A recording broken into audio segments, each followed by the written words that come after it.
What is up, everybody? Welcome to episode number 18. You guys ready? I'm gonna blow something here for the new year. Welcome to 2026.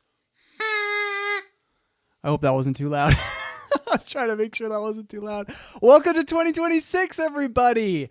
Guys, it is officially here. It's a whole new year, new everything. So, drop below. What are your 2026 goals? Do you guys have any 2026 goals? Drop them below. Let me know.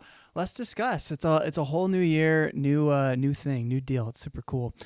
Today, as you saw in the thumbnail, we are reacting to Alex O'Connor's debate with Muhammad Hijab, discussing Islam. And it was quite an interesting debate. You might be familiar with it because it's one of his most viewed videos. At least his reaction to it is one of his most viewed videos. But today we're actually watching the full debate, full context of the entire thing. So that is pretty exciting. That's something that we get to look forward to. This debate is really interesting, mostly because it has a lot of things that are kind of problematic with it. There's a lot of misquotes that Muhammad Hijab brings up, a lot of things that are just overall very, very problematic. So we'll be getting into all of that, and it'll be an interesting discussion for sure, especially the debate ethics side of everything. That'll be pretty interesting to take a look at. But real quick, let's check out where are we at in terms of watching every single Alex O'Connor video. Currently, I have seen 167 of his videos. He now has 402 videos out, so we're getting there. And together through these live streams, we watched 36 videos, guys. That's nothing shy, nothing to laugh at. That's pretty impressive. So you guys are showing up. Way to go. And I have really exciting and interesting news to share here real quick before we get into the rest of the reaction. And I want to share this because I don't really know what I think about this. I was going to put out a YouTube short covering this because I think Alex might be watching these streams. I'm not sure. But he mentioned Alex O'Connor bingo, and I gave him a challenge. And the challenge was to blink twice at the camera at the beginning of one of his podcasts in order to basically show that, he's listening and everything like that. So I made a YouTube short. I sent it to him, and I was wanting to see his reaction to it. Well, his very next podcast, he does this. I'll pull up the video. It was a discussion where he talks about Christmas. Christmas isn't what you think, with John Nelson. And this is what he does at the very beginning of the podcast, which makes me think maybe he actually followed the directions, the YouTube short, saw the short, and decided to blink twice at the camera. We'll see. You guys let me know your thoughts below about this, but I found it very interesting, to say the least. Oh, I gotta turn up the volume on this. All right. Here we go. Welcome back to the show. It's great to be here. Happy Christmas. Merry Christmas. Or is it? Dun, dun, dun. And I don't... Right there. I don't know. I was kind of sure at first, but as you can see, the camera, and he doesn't do this very often. Merry Christmas. But the camera comes in on him, zooms in on him, and he blinks. And I don't... 3 times, not twice. But who's counting? Counting's hard. So I don't know. I don't know if it's legit or not, but we shall see. We shall see. I'm going to take that off so I can get my headphones in and actually hear the video. But yeah, what are your guys' thoughts on that? I thought that was pretty interesting. I thought that was pretty cool because it's like maybe he's seeing this. The hope is for him to eventually see this and, get on to his podcast. But we shall see if that ends up happening or not. But we're having fun. We're along for the ride with this thing. So yeah, let me know what are you guys' thoughts on that? Should I make a YouTube short on that or not? Because I've scripted it and I was about to film it, and then I was like, I don't really know if it's a real thing. The main thing that's making me think it's not that is if you look at when this video came out, it came out on December 20th. And my video, I'll pull it up here real quick. My video that I came out with was on, here it is. It was on December 18th. So it was only a 2-day turnaround. And actually, when I do the math, accounting for, him being 6 hours ahead and everything, I posted this around 7 o'clock. And then he actually posted the video before it went live to everyone. He posted it to his Substack users on the 19th at it would be around 4 p.m. It was 10 a.m. my time. So that's really only a 15-hour turnaround in order to do this thing. And so I kind of doubt that it is because of the speed at which the turnaround happened. But maybe it's a legit thing. Maybe he is watching these live streams. Who knows? And if he is, make sure to leave a comment for him. So, and before we get into the video itself, one last thing, we, as always, do Alex O'Connor bingo. That was the thing that Alex brought up that made me think he watches these streams. This week, this is what we got here. You guys can pull up Alex O'Connor bingo as we're going, and I'll shout out the different things that pop up. On my personal one, they're all going to be different. So you just click the link below. It says, let's play bingo. Click the link. And as we go along, you can kind of check off some of these guys. So we shall see. And then we got the little free space in the middle. So it'll be interesting to see, do we get a bingo tonight? Yes or no? We shall see. We haven't gotten a bingo yet, guys. I keep adding to the bingo sheet, hoping that we get a bingo. And for some reason, we still have not gotten a bingo. It's ridiculous. I think tonight's the night, though. I think tonight's the night that we get a bingo. What do you guys think? But I will pull up the actual video that we're discussing today. Here we go. But yeah, this debate was probably one of his most famous debates. It's a tough one to see because there's a lot of problems with this debate. There was a lot of things that basically he was being taken out of context. Muhammad Hijab was saying different things about what he believed that just weren't what he believed, right? He was saying, oh, you believe this, you say this, and he's like, no, dude, like I don't actually believe that. So you'll see exactly what I mean. This is the video where he did his reaction to it, 1.8 million views. So it's definitely one of his higher viewed videos. But the one that we're going to be discussing today is the actual full debate. And it's not just Muhammad Hijab. There's another person who's a proponent of Islam that is in the debate, this guy right here, and then another atheist as well. So that's what we'll be going over. And it'll be interesting. Let me know if you catch some of the editing that the Muhammad Hijab did, because there's literally a part where he, I guess, misquoted the Quran or something, and so he refilmed him requoting the Quran in a way to make it seem as if it was from the debate, like live from the debate, and it was fabricated. The entire thing was fabricated. So let me know if you see that one as well. But I say let's get into it.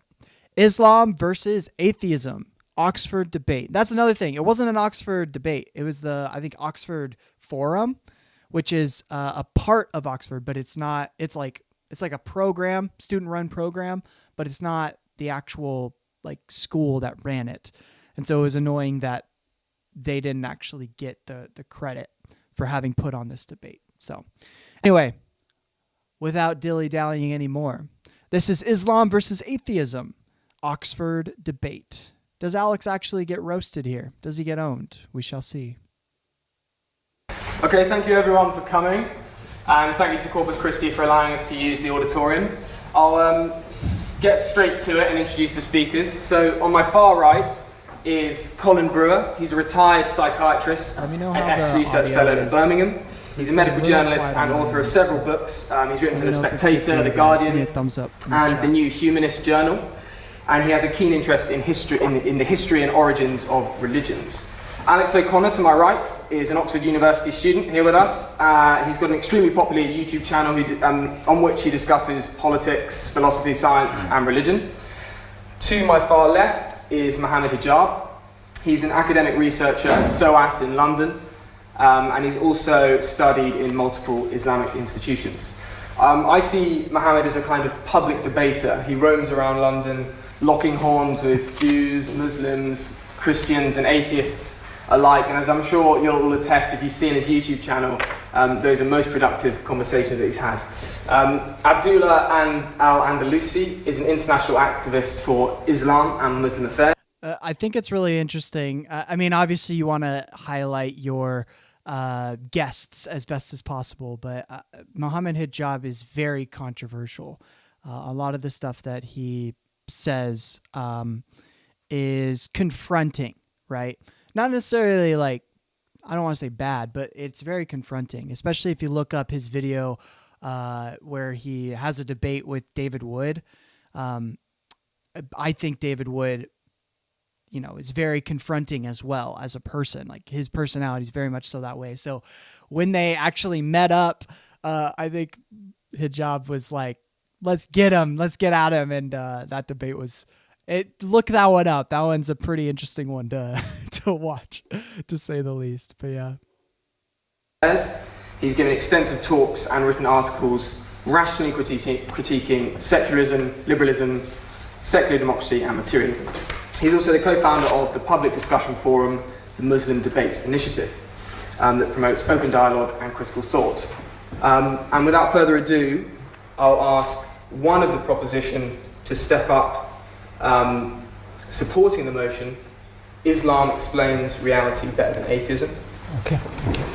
Thank you. So the proposition is Islam explains reality better than any other worldview.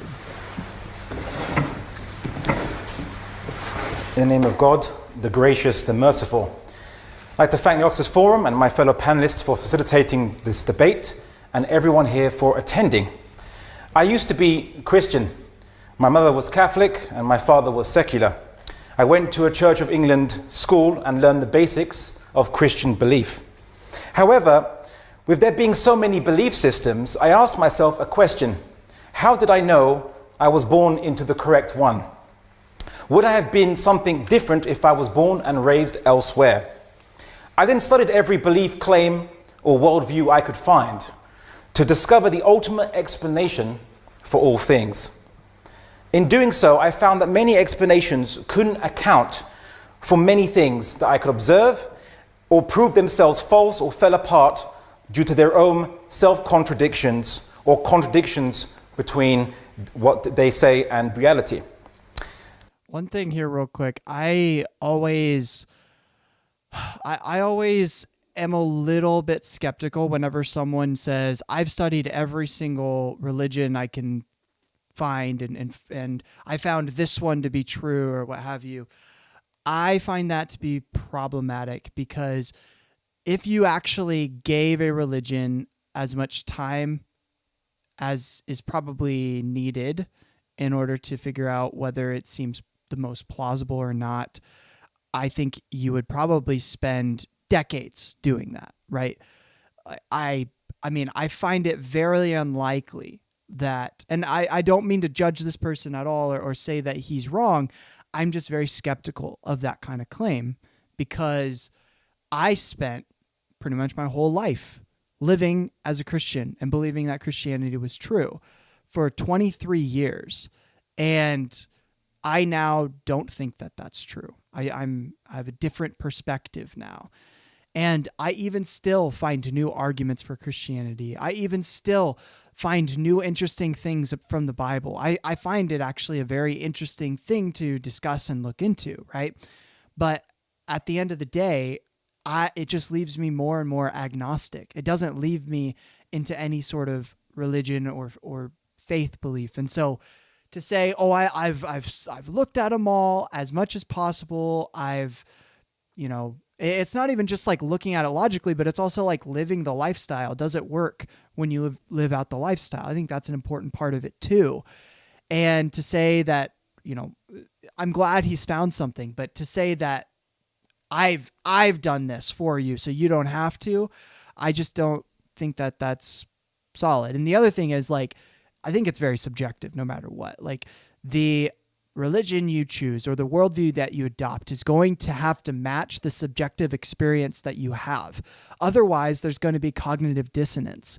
And so no matter what you land on, the fact that even if you were to explore all these religions and faiths as objectively as possible, it has to still match the subjective world experience that you have.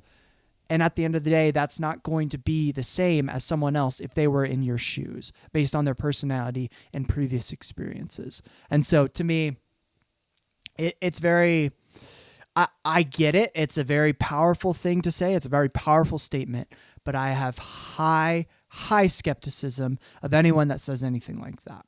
So sorry for the rant, but yeah, that's the kind of stuff that I'm like, nah, bro, I highly doubt that. For example, I encountered Trinitarian Christianity, which argues that God is both one and three, and that the infinite, immortal God is also a finite, mortal man. I encountered polytheists who argued that there are many gods, some eternal, some who popped out of nothing, who are all infinite but have created and finite human or animal forms, suffer ignorance, tiredness, and even injury. Some Pacific Island religions consider volcanoes who created their island and whose sediments make the ground highly fertile for cultivation to be also eternal and divine. I've also found that many atheistic positions are not any more special or more coherent than these. For example, many materialistic worldviews argue that That's an important distinction. Not every atheist is a materialist, right? I think that's something that's often conflated. You don't have to be a materialist. Like, if you're an atheist, you don't have to be a materialist, right? There's spiritual atheists. There's natural atheists who aren't materialists, though. They might see the basis of reality as based in some sort of mind or some sort of consciousness and not physical particles. So there's a lot of worldviews here. And I think a lot of the time, religious people do a disservice when having these conversations when they assume that atheists are materialists. Now, for ease of conversation, I get maybe why he said this, because Alex at this point was definitely a materialist. But now I don't think Alex is really much of a materialist anymore. He seems to kind of dog that worldview, and yet he's still an atheist. Universe which we see, which is finite, limited, and changing, is also somehow infinite and eternal at the same time. You just can't see it.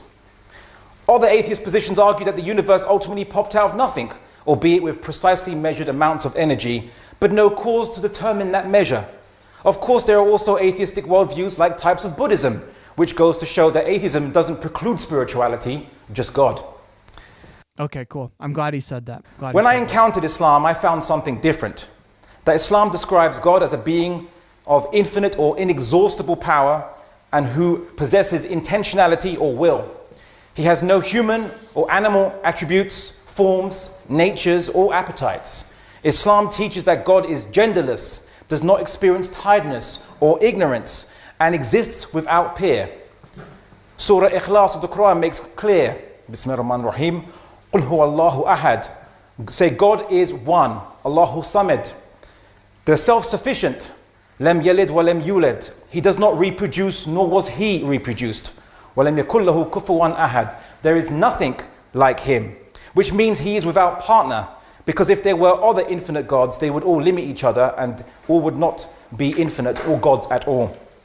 This is the Islamic concept of God, a pure indivisible oneness, a cause and initiator for all things, a divine unity behind the multitude of created things. And it is the only explanation that is without contradictions and circular reasoning and does not need to appeal to any mystery to hide faults it simply doesn't have. Islam's message to mankind is to avoid the error of mixing the infinite and the finite together and creating false idols by attributing to limited and finite things the attributes that belong only to the Creator and vice versa. Instead, Islam asks mankind to recognize the infinite alone as the ultimate creator of all things, who is separate from his creation and not like it. Is this a God peculiar to Islam? No. Anyone on earth today or in history who worships an infinite, unlimited creator who willed all things into existence and does not resemble any finite things or creatures, worships the same God we do, whatever religion they call themselves. Islam teaches that it is not something new, but That's interesting. So his view is that, in a sense, Christianity would fit this bill because, I mean, they would worship an infinite God. I guess I'd ask the question to really nail down, what do you mean by infinite? Because a lot of the time that means like infinitely powerful, so omnipotent, infinitely knowledgeable, omniscience, right? Infinite in terms of spatial occupation, so omnipresent. Infinite in terms of how long this being has been around, so timeless potentially, or infinitely eternal, right? Now I think there are problems with both being timeless and being eternal, but basically my main question is, after this, what do you mean by infinite? And I think what he's inferring here is that the Abrahamic religions will all sort of lead you to worshiping the same God, which to him is Allah. But not necessarily salvation, but leads you to worshiping the same God. Or if you have a belief in a infinite God, depending on however he interprets that outside of the Abrahamic religions, then you are still worshiping the ultimate God. I'd be interested also because in Greek mythology, Zeus is sort of the template for this infinite God that we get today here in the West. They probably, his sort of understanding of being like timeless and spaceless, being beyond the human limits, that is equated to Zeus in Greek mythology. And so I wonder if that too would be something that is he would consider a version of worshiping Allah, a version of worshiping the same God, or not. Even though, Greek mythology acknowledges that other gods exist, they just would be other, lesser sort of deities when compared to Zeus himself. but merely a reiteration of the same message that has been repeatedly sent down to mankind. So sorry to keep interrupting you, but basically henotheism is what I'm saying here. And I wouldn't say that Greek religion was henotheistic, but those who worshipped Zeus alone, but recognized the presence of other gods, that would be henotheistic in that sense. So I wonder if he would recognize henotheism as valid in this perspective, because a lot of the time with henotheism, the other thing is these other gods aren't on the same level as the sort of main god. Monotheism usually has beings like angels and demons and just other spiritual beings like the cherubim and seraphim in Christianity. And so I think that's also important to recognize, a lot of these quote unquote gods in these other religions would be more like the angels and demons than actual like God himself. And so is that what he means when he says there's only one God? In which case, a lot of these other religions that are quote unquote polytheistic would actually still fit that monotheistic framework. Throughout different times and places, producing commonalities in many religions throughout history. Now to the title of the debate, Islam explains reality better than atheism. Some might say, well, atheism doesn't seek to explain anything. It's only a lack of belief of God or a rejection thereof. But atheism's denial of the existence of God carries the minimum corollary, that reality is completely explainable without God. And they'd be wrong in my estimation. There are 4 aspects of reality that only Islam's concept of God can ultimately and soundly explain, while atheism cannot do so without falling into self-contradiction. And these aspects are change, matter, finitude, and specificity. Sorry, it was change, matter, something, specificity. I totally forgot. What did you say? Change, matter, finitude, and specificity. Okay, change, matter, finitude, and specificity. Okay. Atheism rejects the only sound explanation for change. If this moment depended on an infinite number of previous moments and movements, we'd never exist or get here.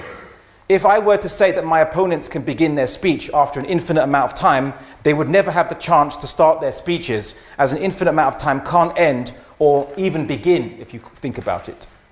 Likewise, if I asked a poor student, I'd be interested to hear what he has to say then about the idea of an infinite heaven. Now, there is a difference between potential infinity and actual infinity, right, in philosophy. And so a potential infinity would be an infinity with a sort of beginning at some point. And so it's basically the idea that something could potentially go on forever, but it did have a starting point. So that's potential infinity, whereas actual infinity is the idea that something is actually infinite. And that does have a philosophical, it does have a lot of things that just aren't intuitive, like what he's saying here, which is if reality is actually infinite, then we would have to have gone through an infinite amount of sequence of events in order to get to this event today, right? And in a sense, the present, the now, would be the end of an infinite amount of events that came before, which just doesn't really make sense. So I agree. This is a very good thing to point out. it's not pointing to anyone in particular, for £1, and he didn't have it. And he asked another who was equally poor, and so on and so on. I'd never get that £1 until the chain of students found at least one student who had £1 to begin the chain of lending and eventually get to me. Now, this is known as the infinite regress fallacy, which is the same as asserting a beginning and no beginning at the same time. It is a contradiction and therefore impossible. The existence of change and movement requires a first mover. There's no way around that. And if it is the first mover, it means it chose to move things without being moved by anything else. Therefore, it has a will. This is the key characteristic of God, whose name is Al-Mubdi, in the initiator in the Quran. Okay, so that's actually a really important point that I don't think a lot of people really pay attention to in this argument. It has to do with the Kalam cosmological argument as well. But basically, the idea is when it comes to determinism, right? So the idea that there is no free will. Any choice that you make was determined by what came before. So the stimuli, the life experiences, everything that came before your current present experience is what is causing you to make the decision that you are making. That and the biology that you inherited through your DNA from your parents, right? So it is the experiences that came before and the DNA. And similar to like maybe dominoes, right? When you kind of flick a domino, it falls and then it will continue to fall. And the series of dominoes falling that sequence is not really chosen by the domino. It's just that when one falls, it hits the next, and then that one hits the next, right? And so you can kind of think of behavior and what people choose to do as just another domino falling in that. So your choice to come and watch this video is determined by the life experiences that you had, the domino effects prior to this moment, as well as the biology that you inherited from your parents from birth, right? Or conception, I should say. And so that's basically the main premise here. That's why people are determinists, believing that there is no free will, because the choices you make are a direct result of the desires that you have, and those desires are controlled by nature and nurture. So if that's true, well, then that leads us into a different infinite regress, right? If everything that happens is caused by what came before it, well, then there's a problem, because that's an infinite regress back. Now, someone says, oh, okay, well, then there is free will that started it all. If you believe in a deterministic chain, then there's no explanation for what started it all other than there being a God who has free will, whose choice to start it all was not determined by something that came before, but was determined by himself. And so that's how free will can exist. And that's how we can basically intuit from the logic of infinite regress that whatever is that first mover, it has free will. I hope that makes sense. That's basically what he's saying here. A lot of the time, it's something people don't really catch on to, because you don't really think about free will in that sense. But that's what he's saying here. That's how you get a God who has free will, because if he is the first starter, then nothing caused him to make the choice to start everything, and thus he has the free will from within himself to choose to start everything, to cause the series of deterministic events. 2. Atheism rejects the only sound explanation for the ultimate basis behind matter. If matter gets its attributes and characteristics because it is made from something more fundamental than it, let's just say subatomic particles and forces, ultimately quarks and bosons, and these things are made of, let's say, quantum vacuum energy or fluctuations in such thing, or superstrings, one or the other for the sake of argument, what is quantum vacuum energy, or what are superstrings, if they even exist, made of? If something else, and that's made of something else, where does it stop? If it has no end, then nothing would exist. It's like saying a branch is held aloft from the ground by an infinitely tall tree, or a pond has no bottom to hold up the water, despite the water being at a specific level. The fact that anything exists and continues to exist proves there must be something fundamental that is supporting all these things, that itself isn't made of anything else and has no parts, and therefore is self-sustaining. The Quran calls God Ar-Razzaq, the sustainer, Al-Hafidh, the preserver, Al-Samad, the self-sufficient. 3. Atheism rejects the only... So that's the difference between basically causation and contingency. So God is instead of being basically the ultimate starter, he's also what's holding everything together, holding reality together. And so instead of it being that God caused it to start and now we have today because of that initial action, it's more that today everything is happening, and what is currently happening is being held together by God. It's contingent upon God's present existence, right? So that's what he was saying there. Sound explanation for finite things. If something has size, shape, charge, or a specific characteristic, what determined these limitations in the first place? If it were determined by a finite thing outside itself, an efficient cause, going on forever, it's an infinite regress fallacy. If it was determined by the building blocks inside itself, a material cause, going on forever into smaller and smaller blocks, it's another infinite regress fallacy. The only possibility left is that all forms and limited characteristics of all finite things were ultimately created by something that has no finite limitations itself. i.e. something infinite, which has no limits that need determining by something else, and therefore is the ultimate or necessary thing, and it creates all other things. The Quran calls God Al-Khaliq, the creator. 4, atheism rejects the only sound explanation for the specificity of finite things. I still think you get determinism though from this. You could say that God in his initial cause has free will, but then if you're going to say that that decision happened and then everything else is a direct result of that initial decision, well then that's just determinism, right? That's just everything is caused by what came prior to it. And so in a sense, there is no free will for humans, even in that model. So I don't know. I don't think free will could exist, which I think has a lot of problems in terms of a person's eternal destination.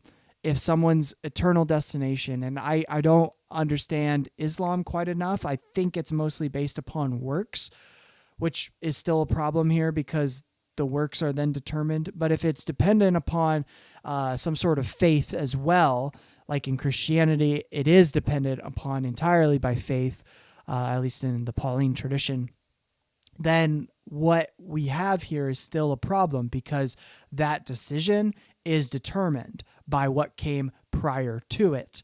And so you have no control over the past. You have no control over the biology that you receive. And so in a sense, you have no control over the choice that you make to follow God and get to heaven or to, live your own life. That is determined. And thus there is no free will. And there seems to be a sense of injustice to the punishment and reward for humans in the afterlife. Things in the universe, including the magnitude of the forces of gravity, strong, weak force, and electromagnetism, and the amount of energy contained in the universe are specific to a certain magnitude, size, quantity, and quality. Considering that the universe could have 1 quark more than it has, the question is what determined it would be one way and not another? Perhaps the conditions prior to the universe's emergence, shall we say, led to the conditions we see now. But this only shifts the burden of explanation further along the chain. What then determined the precise pre-existing conditions before the universe that led to our universe being the way it is? If we invoke an infinite chain of pre-existing conditions to explain our current condition or the condition of the emergence of the universe, this is yet again another infinite regress fallacy, I'm afraid. The only remaining explanation is that something ultimately chose or determined by its will all things to be the way they are. The Quran calls God Al-Musawwir, the shaper. Islam posits that God ultimately created and sustained all things. He is infinite, unlimited, and self-sustaining, and He alone measured out the numbers of things and apportioned all the regularities, or what you call natural laws, behind all things. It is the Islamic concept of God that not only explains reality better than atheism, but it is the only explanation ultimately that can explain reality that we see, which does not possess self-contradictions, circular logics, or appeals to mystery or blind faith. The arguments of atheists, in my experience... I'm sorry, but there is definitely an appeal to mystery with this. Like, how can you get something finite from something that is infinite? Like, that just doesn't really make any sense there. There's a lot of problems with the interaction problem between, if you're believing in a dualistic kind of physicality where there's a spiritual and a physical world, how do they interact with each other, right? If God is purely spiritual and he works in that sort of dimension, then there's a problem in that he can interact with the physical, because any sort of interaction between the spiritual and the physical would then just become physical, and thus there wouldn't be a real separation anymore. So there's that. And then if you're going to say that, humans have the soul, right? Which is, I think, where we really get the intuitive understanding of this concept. Well, how does the soul interact with the physical brain? How come my soul can't sort of interact with your soul and I can know what you're thinking and how you're feeling, right? There's an interaction problem. For some reason, we are sort of shut off from each other. And it seems to suggest that whatever is shutting us off is a lack of connection there. And there doesn't seem to be any way to stitch together that interaction between the two dualistic natures of reality. Are no different to those I've encountered from polytheists, Trinitarians, or volcano worshippers.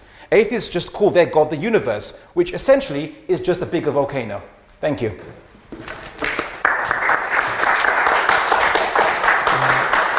I mean, with what he's saying, you don't get to a personal God that loves you and cares about you, a heaven and hell. Like, there's so many things you just don't get to from what he was arguing. Now, maybe there's other ways that he connects it, but I just don't think from what he's saying you get very far. All you get is sort of this impersonal God that probably has free will, and that's pretty much it. There's no reason to think that he would actually care about, human beings or anything like that. So I think based upon what he was arguing, I think there's still a lot of things left open and mysteries. I don't think there's going to be mysteries no matter what worldview you adopt. Thank you, Abdullah. Can I have someone from side opposition to go and speak? Thank you. Side opposition. The opponent. Well, good evening, everyone. I'd also like to extend my gratitude to the Oxford Forum for making this happen. I did have some things to say in preparation, but one thing that we have to understand before we can even begin this discussion is the concept of the burden of proof. I did have some things to say, like I mentioned, but I think I'd rather just tackle some of the misrepresentations that I think we've just seen of the position of atheism. The first is a rather important case, which is, do we actually have anything to prove as non-believers in God? Atheism, as Abdullah quite rightly suggests, is thought of by many as simply a lack of belief in God. And the point was raised that no, that can't be the case, because a lack of belief in God entails some belief in the opposite, or at least a belief in a universe that can be explained without God. My guess is he's going to bring up the difference between knowledge and belief, right? So you can believe something, but that's very different than the knowledge of what you know about something, right? So like, I know that this little fancy little hat that I had at the beginning to celebrate the new year, I know that this is here, right? It's in my hand. I feel it. I can know that for a fact. Now, I can have several different beliefs about this, right? Like, I could believe that a fairy put this together. I could believe that, this hat has magical powers. I could believe that the glow that comes from the light shining on the hat is going to bring me life or rejuvenation in some sense, right? I could have a whole lot of different beliefs. And I don't think a lot of those were really good examples. A lot of those were kind of ridiculous. But I'm thinking off the top of my head here. Beliefs can have evidence, right? Like, for instance, I have a subjective experience of rejuvenation and energy. Maybe it actually does give me energy. Maybe it doesn't. But there's a difference between what I believe and what I know. And what I know is based upon the objective observations that I have, and what I believe is based upon sometimes objective things, but most of the time it's just a tiny bit that you see, and the rest is just kind of things you put together around what you know, right? I can know something is true, and then I can believe something is true based upon what I know. And so atheism is a claim to knowledge. I do not know whether God exists. And so I am an atheist in that I don't know if God exists. That's a claim to knowledge, theism about God. Whereas agnosticism is, I mixed that up. Atheism's about belief. Agnosticism is about knowledge. I do not know. I am agnostic. Gnosis, knowledge. about whether God exists, but I live my life with the belief that he doesn't exist. Whereas theism is the belief that God does exist. And so then you have to back up that belief with those claims. But atheism is based upon a lack of knowledge, not based upon a degree of certain knowledges, if that kind of makes sense. I think I butchered that explanation because I switched them. But gnosis, right? Knowledge, what you know is true objectively, is going to basically feed into your beliefs. And so if your beliefs are based upon a lack of knowledge, like agnosticism, then there's no burden of proof. But if what you believe is based upon certain knowledges, and you say these then feed into this overall belief in this worldview, well, then you have to back that up because that is a claim. That's the burden of proof. This isn't the case. Atheism is a claim to belief. It comes from the Greek, a meaning without, theos meaning God. It simply means living your life without the influence of a God. It's not an active position to hold. Many people would call it agnosticism because we're simply saying, well, there's no good reason to believe in a God, but we're not saying that we believe there isn't one. But agnosticism is a claim to knowledge. Gnosticism is knowledge. Theism is belief. I simply say, I don't know, therefore I don't believe. Whereas the proposition seem to have to say that they also don't know because nobody can know for certain, and yet they do believe. And what we need to see tonight in order to agree with the proposition and have them win the debate is the reason why they're able to take that extra step that we simply can't. So let me explain with an analogy that comes from a friend of mine called Matt Dillahunty, who has given the example of a gumball, a jar of gumballs. What's essentially happening here is we've got a jar of gumballs, and we have no idea how many gumballs are in the jar. And the people to my right are pointing it and saying there are an even number of gumballs in that jar. And I say, you have no good reason to believe that. I don't believe you. And they say, oh, so that entails that you think there's an odd number. Well, of course it doesn't. It just means I don't believe that there's an even number. Just because I don't believe that there's a God doesn't mean I do believe that there's not one. And that's an important point to make clear because it demonstrates the fact that the burden of proof lies with the proposition. If you, ladies and gentlemen, are not convinced by either side in the debate this evening, then the default position has to be atheism. The default position has to be there's no good reason to believe either way, and so we simply don't believe in Islam. That's why the title of the debate is something of a false dichotomy.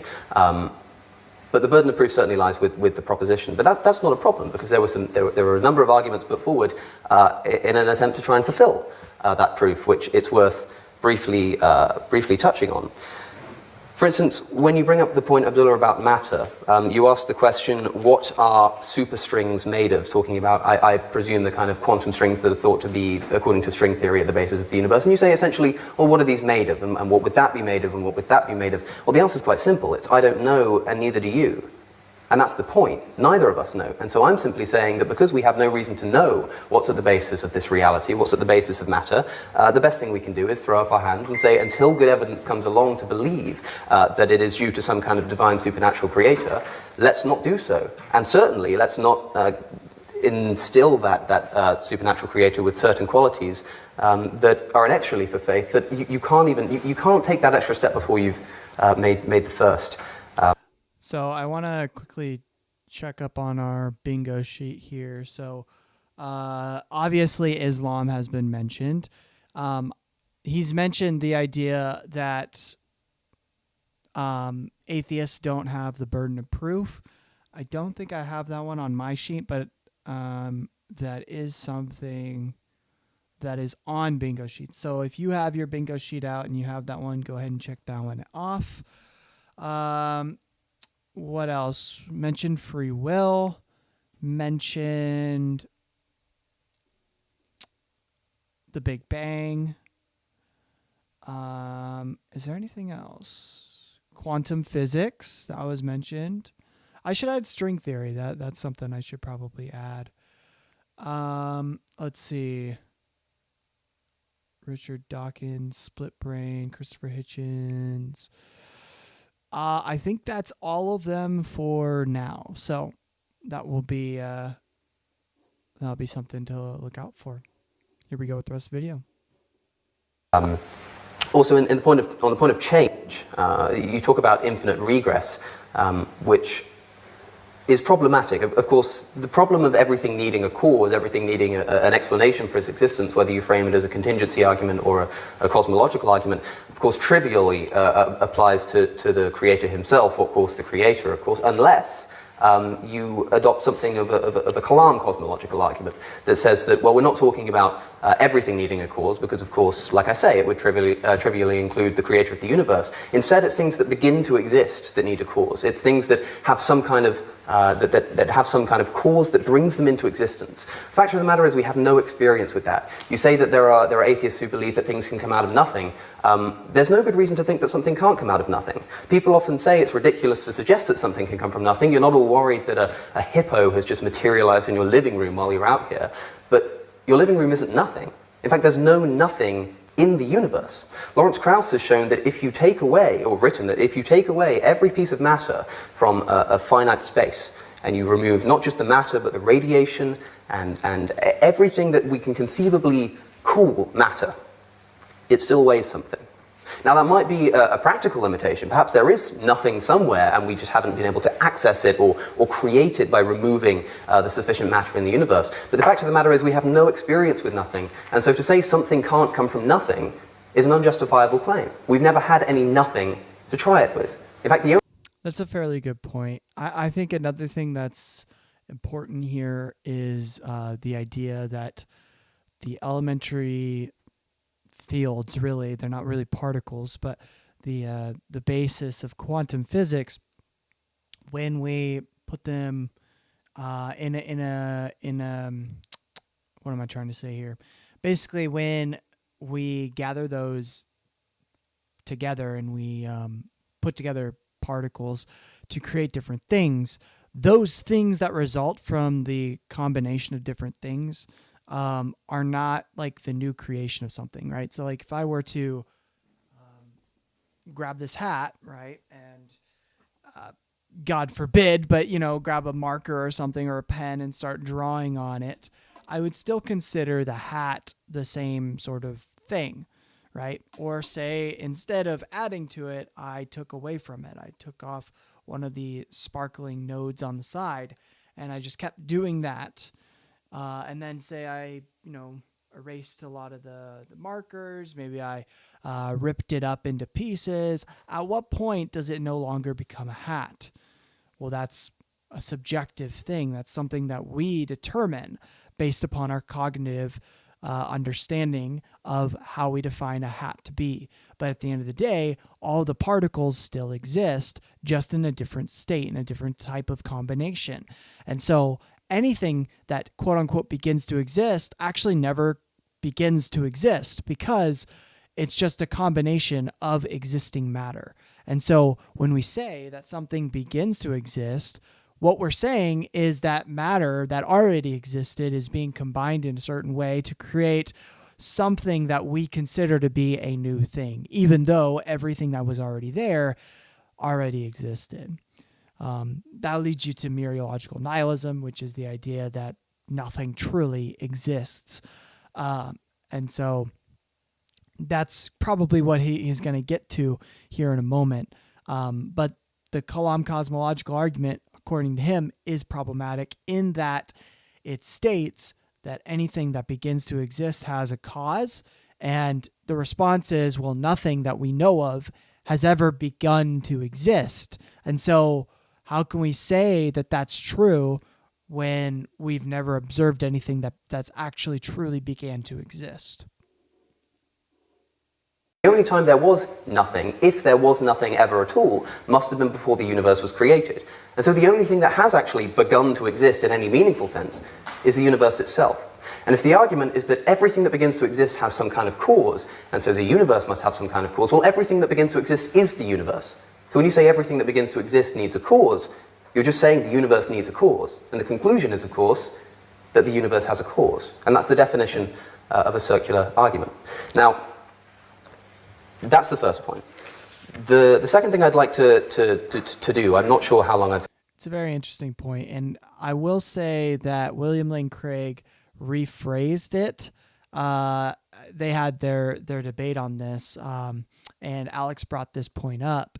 And actually, William Lane Craig, who's one of the persons who popularized this argument, he rephrased it by saying that everything that begins to exist has a cause. If the universe began to exist, then the universe has a cause, right? That's how he rephrased it in one of his articles, basically making it less of a circular argument and, more of a if-then statement in that sense. So I don't think that the Kalam cosmological argument is necessarily circular. It just depends upon how you frame the argument itself. So that's an important point there. I've been up here now. I haven't got a good track on time. How long? 5 minutes. 5 minutes. Okay, so about halfway through. So let me put to you some of the things that I was thinking of putting forward. Did I not have anything to respond to in the propositions case? I'm sure that there's going to be a lot of discussion of metaphysics this evening. There's going to be a lot of discussion of arguments for the existence of God, the existential arguments, let's call them. And so I wanted to take a brief moment to bring up what might seem like an irrelevancy, but is certainly not. Islam teaches that there is an objective basis to morality in the world. That when you say something is right or wrong, that is a true statement, and that's as true as something like the proposition that the Earth orbits the Sun. It is a matter of fact. And that means that part of the reality that we're trying to describe with the Islamic worldview is moral realism. I'm kind of wondering how they're going to fit all 4 speakers in 46 minutes. His section seems to be ending around 23:41, which is halfway. Is this only the opening statements? Hold on. I think this is just the opening statements. So the actual discussion we're not going to see, which is kind of sad. But maybe I can pull up that from the previous conversation that he had when he actually reacts to this debate. So there have to be moral truths that are as real as the metaphysical claims that it's making. And what that means, ladies and gentlemen, is that if you find moral claims within the doctrines of Islam that you don't agree with, then you don't agree with Islam. So I want to consider some of the moral elements of this religion and see if it's something that you would be able to throw your weight behind. There are, of course, many examples that I could choose from, but one of the most... This is a really interesting part of the debate. I don't know if this is sabotage against Alex here, but it could potentially be sabotage. So tune in. Important areas, and one of the most often spoken about areas is the treatment of women. Now, this is problematic because a lot of the time people will point to practical examples. They'll say, look at Saudi Arabia. Women weren't able to drive until very recently, but this is ridiculous. Saudi Arabia can quite easily be shown to not be a real Islamic state, and it's very easy to make a case that that's the state and not the religion. So let's turn to the doctrine itself. Let's turn to the scripture. What do we find? Well, there's a very famous verse in the Quran, and I'm sure this is nothing that the proposition hasn't come up against before, but I'd like to hear some kind of justification for these things, and I'm sure they'll be able to provide them. In the Quran, Surah 4, verse 34, I'm sure you're familiar with, is the verse which I'll quote to you. Men are in charge of women by right of what Allah has given one over the other, and what they spend for maintenance from their wealth. So righteous are women who are devoutly obedient, guarding in their husband's absence what Allah would have them guard. But those wives from whom you fear arrogance, first advise them, then if they persist, forsake them in bed, and finally strike them. But if they obey you, seek no means against them. Indeed, Allah is ever exalted and grand. So what we have is a situation where if a wife is disobedient, of course first you try to talk them out of it. Secondly, you stop having sex with them. But if that really doesn't work, then you strike them. Now, okay, perhaps this isn't a thing about women. Perhaps this is just... Then it cuts back in. Yeah, Alex added those captions later on. But if you look at the original debate, not on Alex's channel, you'll see that those captions are not there. And it's a lot harder to hear Alex. Even than that, I think he turned up the gain on whatever mic they were using to catch his audio there, which was not a good mic. But in case you didn't fully get it, here's the actual surah itself, Surah 434. Men are the caretakers of women, as men have been provisioned by Allah over women and tasked with supporting them financially. And righteous women are devoted, obedient, and, when alone, protective of what Allah has entrusted with them. And if you sense ill conduct from your woman, advise her first. If they persist, do not share their beds. But if they still persist, then discipline them gently. But if they change their ways, do not be unjust to them. Surely Allah is most high, all great. So that's the verse he's mentioning there. Discipling one's wife gently is the final resort. The earliest commentators understood that this was to be light enough not to leave a mark. So definitely physical. The way they phrase it in the English makes it not seem physical. But that's interesting note. Not enough to leave a mark. Okay. Should be done with nothing bigger than a toothstick? Did they have toothsticks back then? The earliest commentators. What do you mean by earliest commentators? And should not be on the face. Prophet Muhammad said to his companions, do not beat the female servant of Allah, and said that honorable husbands do not beat their wives, and he himself never hit a woman or a servant. If a woman feels her husband is ill-behaved, then she can get help from her guardian or seek divorce. So that's a rebuttal for it. I don't know enough about the Arabic here to say anything on the matter, but interesting rebuttal. It's interesting. But I think if you're going to say that the earliest commentators were mentioning not leaving a mark, then that has to be physical. And if Muhammad's saying never hit your wife, well, then in a sense, what he's doing is contradicting the Quran. So that seems problematic. If that's what Muhammad actually said. So I don't know. It's a thing about violent behavior. It's just about striking people who are disobedient, and not even disobedient to the husband, but disobedient to God. If someone's being disobedient to God, then they need to be set right. And perhaps the only way to do that sometimes is with physical violence. Well, okay, if that's the case, then let's look at a comparison from a hadith reported by Al-Hakim on disobedient men. So this is in reference to wives talking about their husbands. She should not beat him in case she is stronger than he. If he is more in the wrong than she should plead with him until he is reconciled. If he accepts her pleading, all well and good, and her plea will be accepted by Allah. While if he is not reconciled with her, her plea will have reached Allah in any case. So if a woman is disobedient to a man or disobedient to a god, whichever framework you want to think about it, the first thing that the wife should do, if the man is disobedient, is to try and talk him out of it. And if that doesn't work, it's not a problem, because Allah's going to hear it anyway. But if a wife's disobedient to a husband, then sure, he should still try and talk her out of it. But if that doesn't work, well, then you can strike them. Seems to be a bit of an inequality here. And that inequality is only highlighted when we look at the rest of that same hadith. It's preceded by the following. It is not lawful for a woman who believes Allah to allow anyone... it is not lawful for a woman who believes in Allah to allow anyone in her husband's house while he dislikes it. Okay, well, back in the times that this book was written, men were primarily the owners of wealth, so it makes sense if the man is the owner of the property, perhaps it should be his decision who's allowed on the property. So I think it's interesting, though, in Alex's response to this, he doesn't bring up the fact that they kept the audio for the rest of his discussion on this, where he does clearly mention, whoa, that was crazy, where he does clearly mention that there is an instruction of physical punishment for your wife in the Quran. So if they were hiding that from being read in the Quran, I don't know why they'd continue to let him talk about it, like if they're trying to get rid of the audio in that sense. So that kind of makes me think that it's not really, that part was not necessarily intentional. It could be intentional, but it's less likely intentional in my opinion, because they continue to let him speak about this, which seems problematic.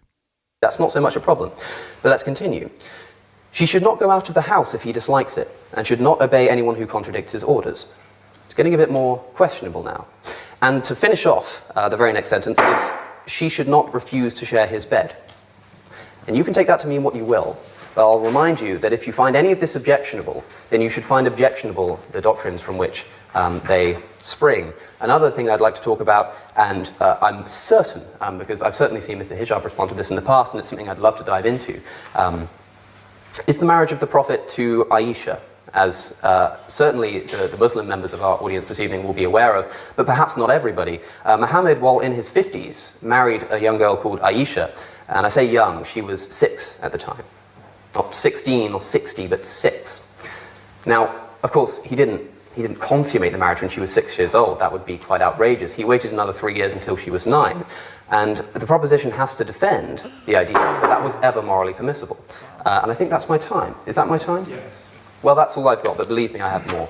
So we'll leave it for the rebuttal stage. But thank you. Alex is really, he's a great public speaker. It's impressive.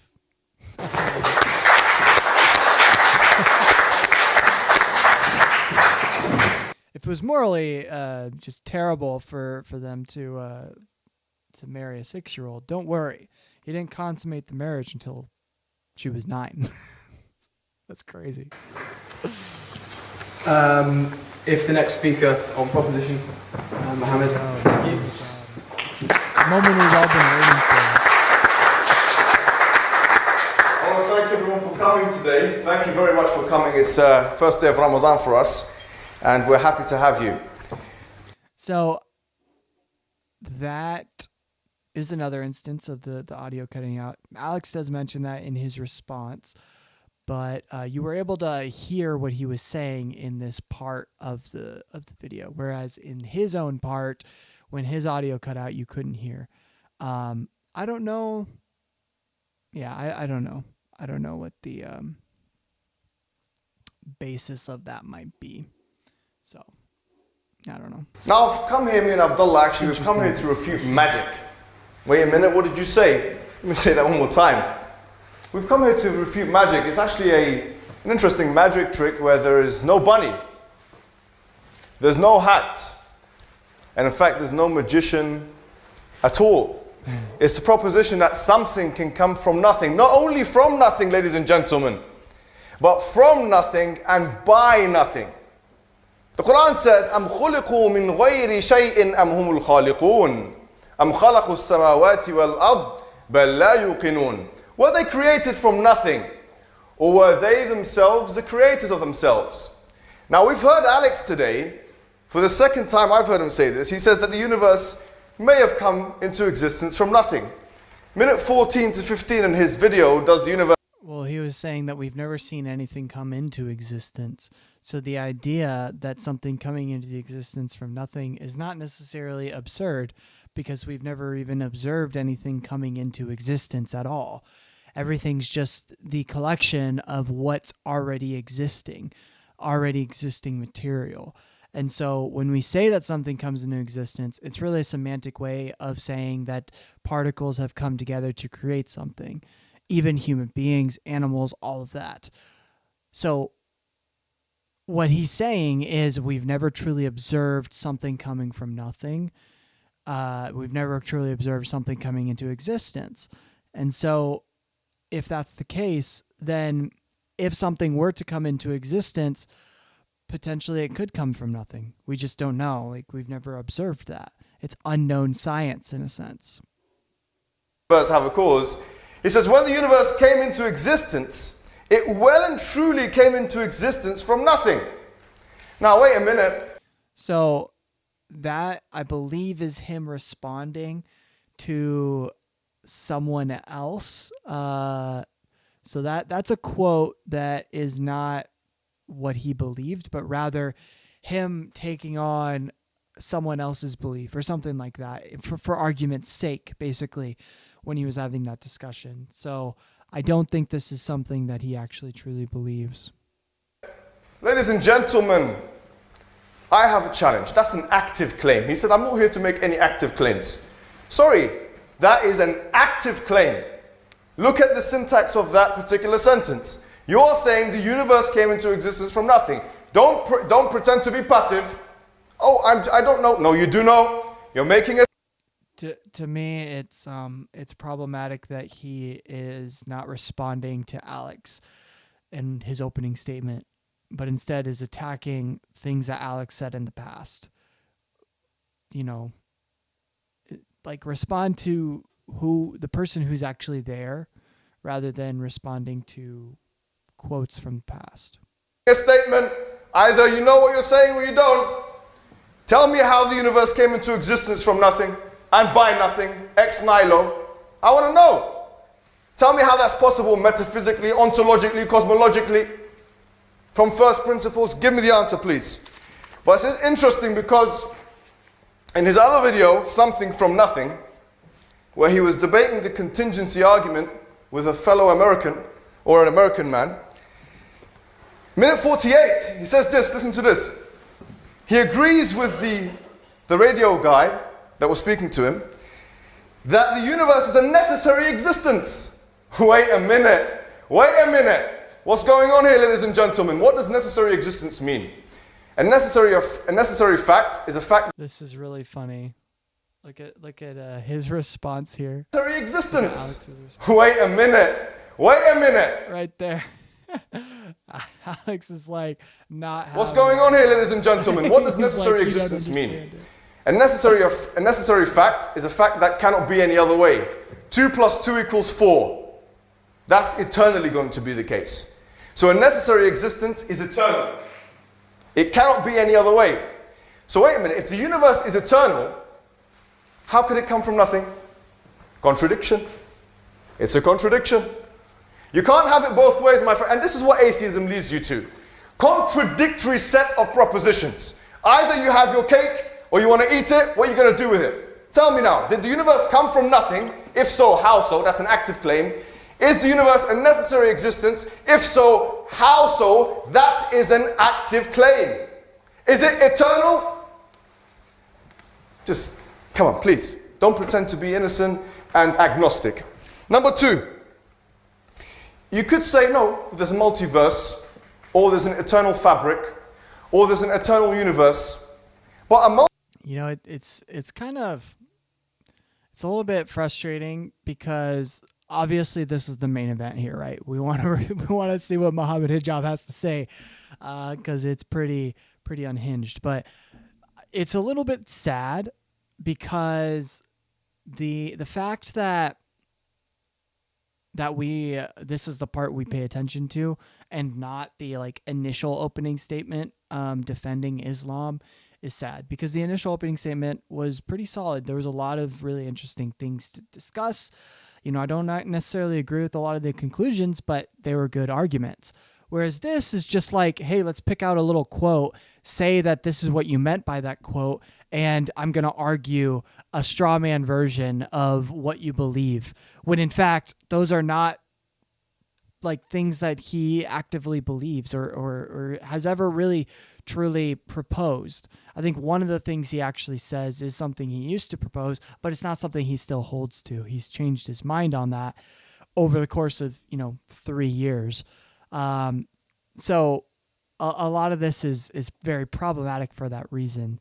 And yet it's sad because it's like we could actually be having a constructive conversation right now, but because this is more entertaining, this is what we end up talking about and reacting to. It's just reality. Multiverse has the propensity of being any other way. And I'm sure you study philosophy, you know what you're talking about. A possible existence or a contingent existence is defined by being able to be rearranged in any other way. If it can be arranged in another way, it's not necessary. It's possible or contingent. Yep. It's not necessary.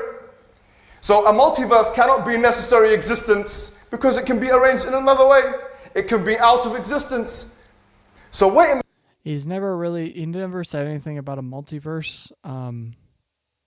But even with the multiverse, he would probably still be a proponent of determinism, in that whatever is causing these universes to exist is itself determined as well. And so every universe, every variation of universe is deterministic because the very mechanism is determined by what came before.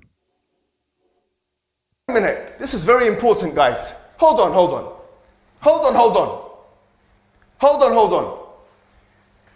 You agree that there should and ought to be a necessary existence.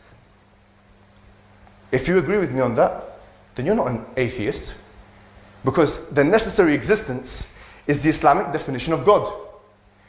قُلْ هُوَ اللَّهُ أَحَدٌ. Say He is one and only. This is semantic play here.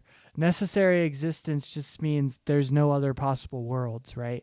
So for instance, me snapping right now, there's no other possible world in which I didn't snap, right? There's no me not choosing to do that or behaving otherwise, because my biology and the series of experiences that I've had prior to this very state that caused me to snap are determined. They are necessary, right? That's what Alex believes.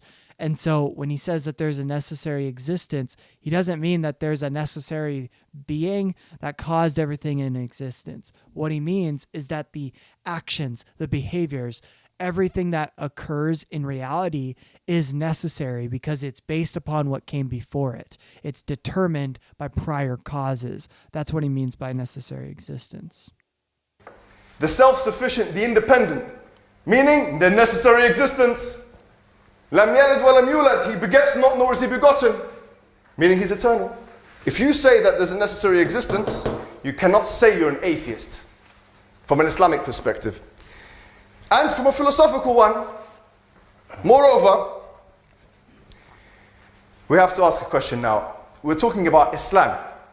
So why is Islam any different from any other religion? Because Islam talks about one necessary existence, one independent, one self-sufficient, not three in one, one in three, not a triune God, not a multiplicity of gods, a plethora of gods, not a pantheism.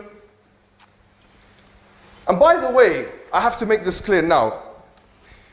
It was a bit of a straw man argument because Alex came up and says that Abdullah said that the universe has a cause. He never said that in the statement. But he had these written things. We never use the word cause. You can have a necessary existence, you can make an ontological argument for a necessary existence without causation at all. There's a difference between possibility and contingency on the one hand, or necessity and causation. You don't even need to, you can have it. You don't believe in causation before the universe? Fallacy of composition? Have it, no problem. You have to explain how there can be a world with only possible existences. How can there be a world with only possible existences? If you say there can't be, and we're happy to say there's a necessary existence, you're no longer an atheist from an Islamic perspective. Because you believe in an independent, self-sufficient thing that everything depends upon. And that is the ultimate explanation for all of existence. Now, a secondary point we need to make is that Islam... I'm curious as to what he meant, if you guys have any understanding of this, but he basically was saying there that the Islamic belief is not that God caused everything to exist, but something else, that everything's a possible existence. I don't understand what he was getting at there. If you guys know, I'm unfamiliar, so I that's where I'm blanking there, but that sounds interesting. I don't know. The concept of God, the Tawheed, the monotheism, is something not only intuitive, but it's something, as we've seen, that can be reasoned from first principles, ladies and gentlemen. And that's why, already when we just look at the concept of God, so many of the major world religions are ruled out. Christianity is ruled out. Hinduism is ruled out. I would say... It's so interesting. The two Muslim speakers are so different. Muhammad Hijab here is like, Christianity's ruled out, Judaism's ruled out, everything's ruled out except for Islam, right? But the previous speaker was like, yeah, pretty much anyone that worships a monotheistic eternal, he said eternal God, anyone that worships an eternal God, whatever that means exactly, they worship the true God. doesn't necessarily mean that they're saved, but that they worship the true God. Whereas Muhammad here is like, no, they're wrong. They're wrong. It's interesting. It's like fundamental Islam versus non-fundamental Islam competing with each other. Sikhism is ruled out. Why? Because of that pure monotheism, that respectable monotheism that Islam has to offer. But in addition to that, as Abdullah alluded to, the meta-narrative of there being many prophets aforetime, many of them with the same message of Islamic monotheism, believing in one God and worshipping one God, is something which can be seen in the religious books. What Abraham said, what Moses said, what did they come and say? Even according to Old Testament literature, calling the people to monotheism. So, Islam also has an inbuilt system of falsification. It works in a similar way to science in many ways. 4 challenges, which I'm happy to take questions on the questions and answer, or in the cross-examination. 1, if this book was from other than God, the Quran says about itself, there would have been many contradictions, chapter 4, verse 92. Number 2, the inimitability challenge. Try and produce something like it. And there is a quantifiable way of doing so, which we can talk about in the question and answers. Number 3, that Islam makes predictions about the future. And it specifies time and place. And this is my claim. It's the only religion to make a series of predictions about the future, none of which have not materialized. Whereas with anyone you want to mention who makes predictions of the future, at least some of their predictions will be falsified. And I'm willing to be tested on this. Test it. It's falsifiable. And in fact, this falsifiability is even stronger than the scientific one. Why? Because in scientific falsifiability, everything is susceptible to falsifiability. Everything that's done now, if I do a scientific experiment, now it can be falsified.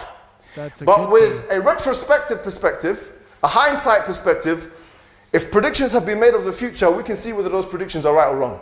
And we can talk about those predictions of, there's a book coming out. Hold on. Okay, so science can be falsifiable in that the data isn't falsifiable, but the conclusions from the data can be falsifiable.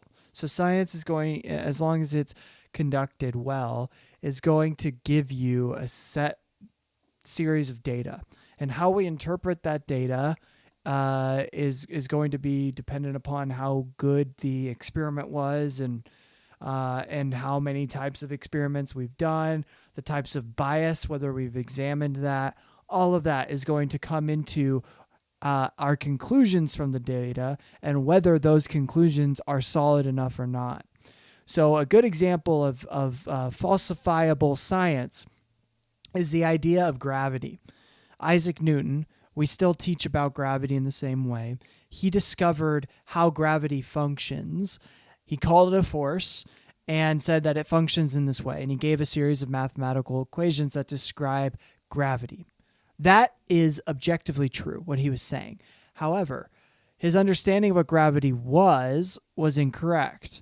And while the mathematic equations explain the understanding of how gravity works, it still didn't quite explain why inertia and the pull of gravity here on Earth balanced out. The thing that did explain that was later Einstein's understanding of gravity through the theory of relativity. While Isaac Newton believed that gravity was based upon mass and that it was this sort of force that the more mass that something has, the more pull it has from other objects to it.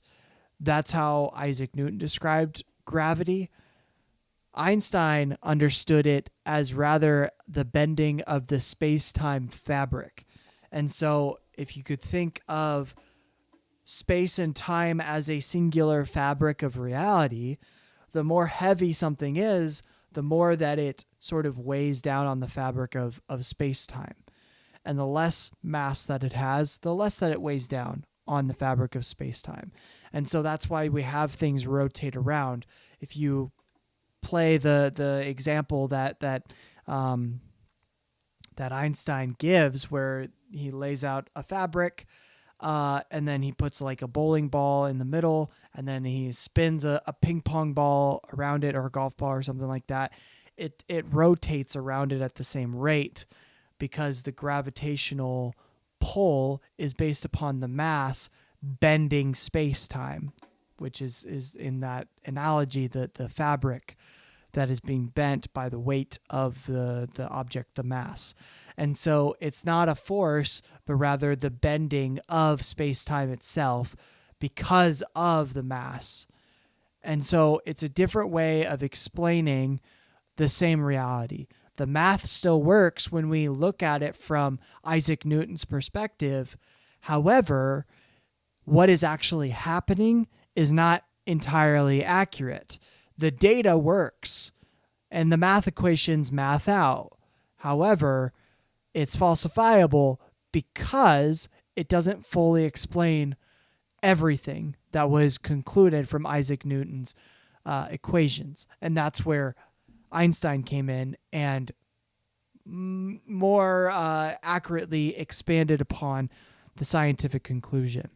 And so the fact that Isaac Newton's model, which was it's still objective in my book, but it wasn't fully fleshed out, has now been more fully fleshed out.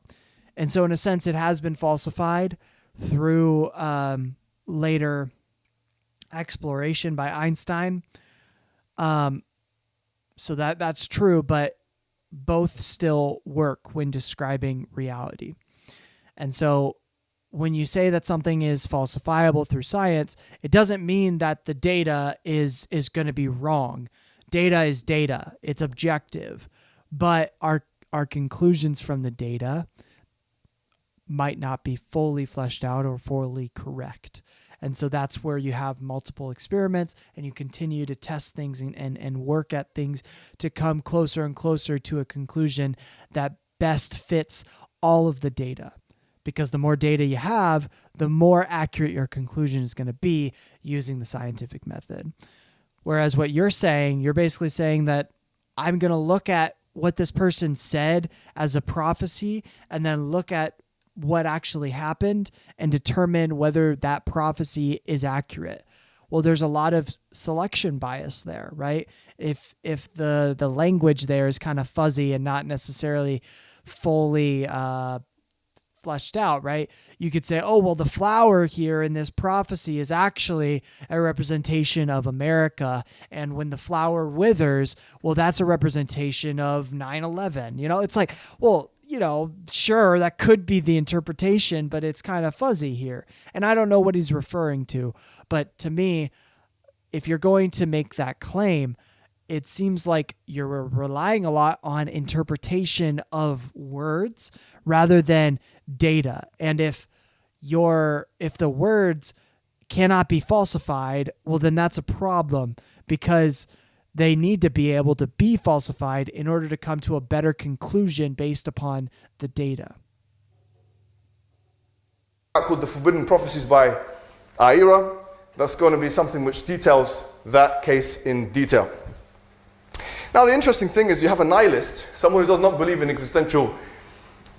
He's an existential nihilist who's cosmic skeptic. He's an existential nihilist, a moral nihilist. He is an epistemological nihilist. He doesn't even believe in morality. And he's making a moral case today.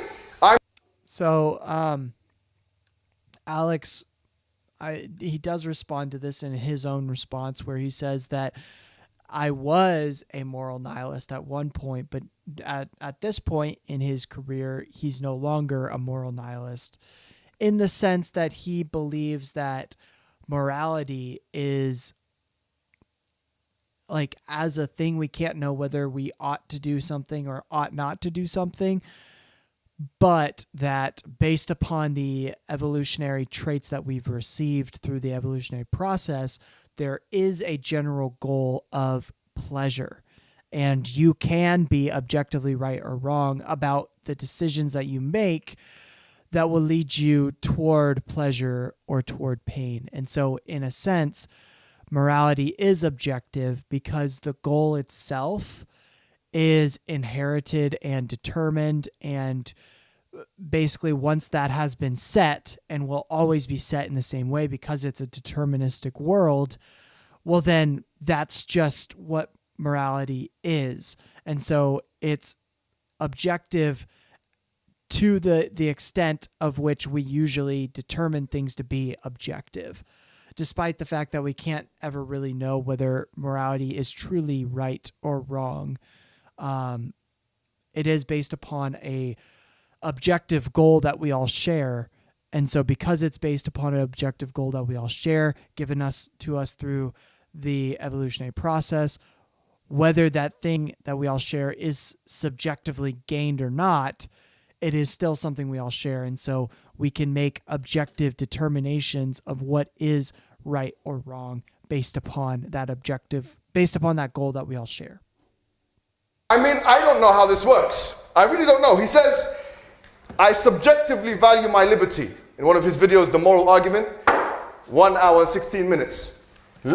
Tell me how, from first principles, liberty works. Is it not based and predicated on a fictitious, hypothetical, mythological state of nature detailed by John Locke and Thomas Hobbes and those individuals? Where's the scientific evidence for that? Why do you believe that? Why do you believe in equality? John Locke established his equality on the hedonistic principle and on a theory of God. Now you're an atheist, try and find from first principles why you believe in equality. We as Muslims don't believe in second wave feminism. Simple as that. Yeah, there's some things in Islam which are different for men than to women. Why do I have to justify myself to you? You have to justify why that equality of that Eurocentric understanding of equality of second wave feminism in the 60s that emerged is the objective morality. That's you, that's an active claim that you've made. You have to substantiate it. But listen to what he says in his video, My Problem with Sam Harris's Morality. Can I finish off? Yeah, you got a minute left.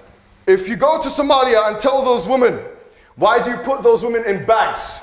They will accuse you of cultural imperialism.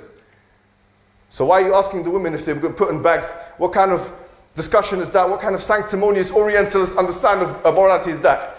You have to first prove your morality. You're a subjective moralist. You don't believe in objective morality. Don't ask me about morality. You don't believe in it. Prove it. That's an active claim. And with that, guys, I want to say one last thing, which is that he made an egregious claim in one of his videos called The Liberal Hypocrisy on Islam. He said Islam is a racist religion. And I will tell you that Islam is the only religion ancient religion in the world which completely negates racism. Look at chapter 49, verse 13 of the Quran. Look at the Prophet. He said there's no virtue of a black man over a white man, an Arab or a non-Arab. Now, he's got three options. He said there's completely negates racism. Look at chapter 49, verse 13 of the Quran. 49, verse 13? I didn't think there was 49 chapters. World, which completely negates racism. Look at chapter 49, verse 13 of the Quran. What does he say there? Did he say 49, verse 14? I'm pretty sure there isn't that many chapters in the Quran. I might be wrong on that. Let me get the captions out. Religion in the world, which completely negates racism. Look at chapter 49, verse 13 of the Quran. 49:13. Let's look this up. 49:13.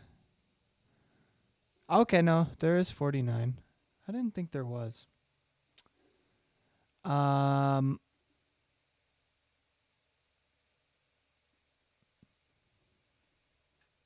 Here we go. It says, "O mankind, indeed we have created you from," I'm going to look that up, "from male and female, and made you peoples and tribes that you may know one another. Indeed, the most noble of you in the sight of Allah is the most righteous. Indeed, Allah is knowing and acquainted."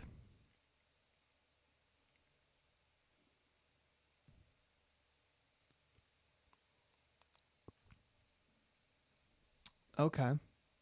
Is there a different translation? "O mankind, we created you from a single pair of male and female, and made you into nations and tribes, that ye may know each other, not that ye may despise each other.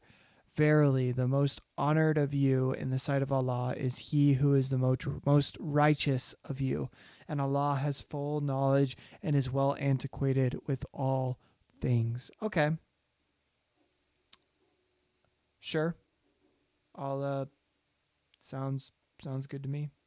I don't know the context of that, but it's good. Look at the Prophet. He said there's no virtue of a black man over a white man, an Arab or a non-Arab.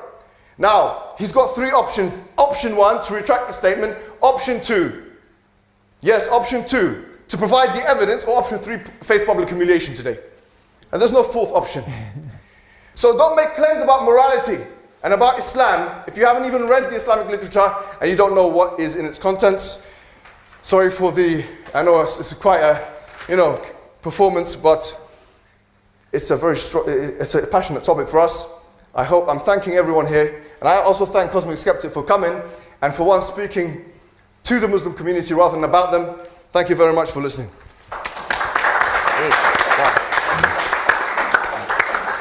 Thank you very much for that, Mohammed. Now can we hear from Colin Brewer? I have to say that was a very passionate statement, so I liked that. Very passionate. I'm a bit of an amateur at this. These guys are all more or less professional.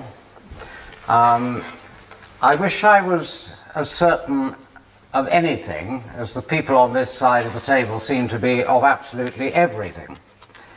And I want to start by not singling out Islam particularly, because Islam is just one of those monotheisms that seems to find atheism terribly worrying. I mean, whether the theistic religions believe in one god or many gods, they're terrified of people who don't believe in any gods. And when they have the power to do so, and in the case of Christianity, when they had the power to do so, they routinely try to silence people like me at best by censorship, at worst by imprisonment, exile, or execution.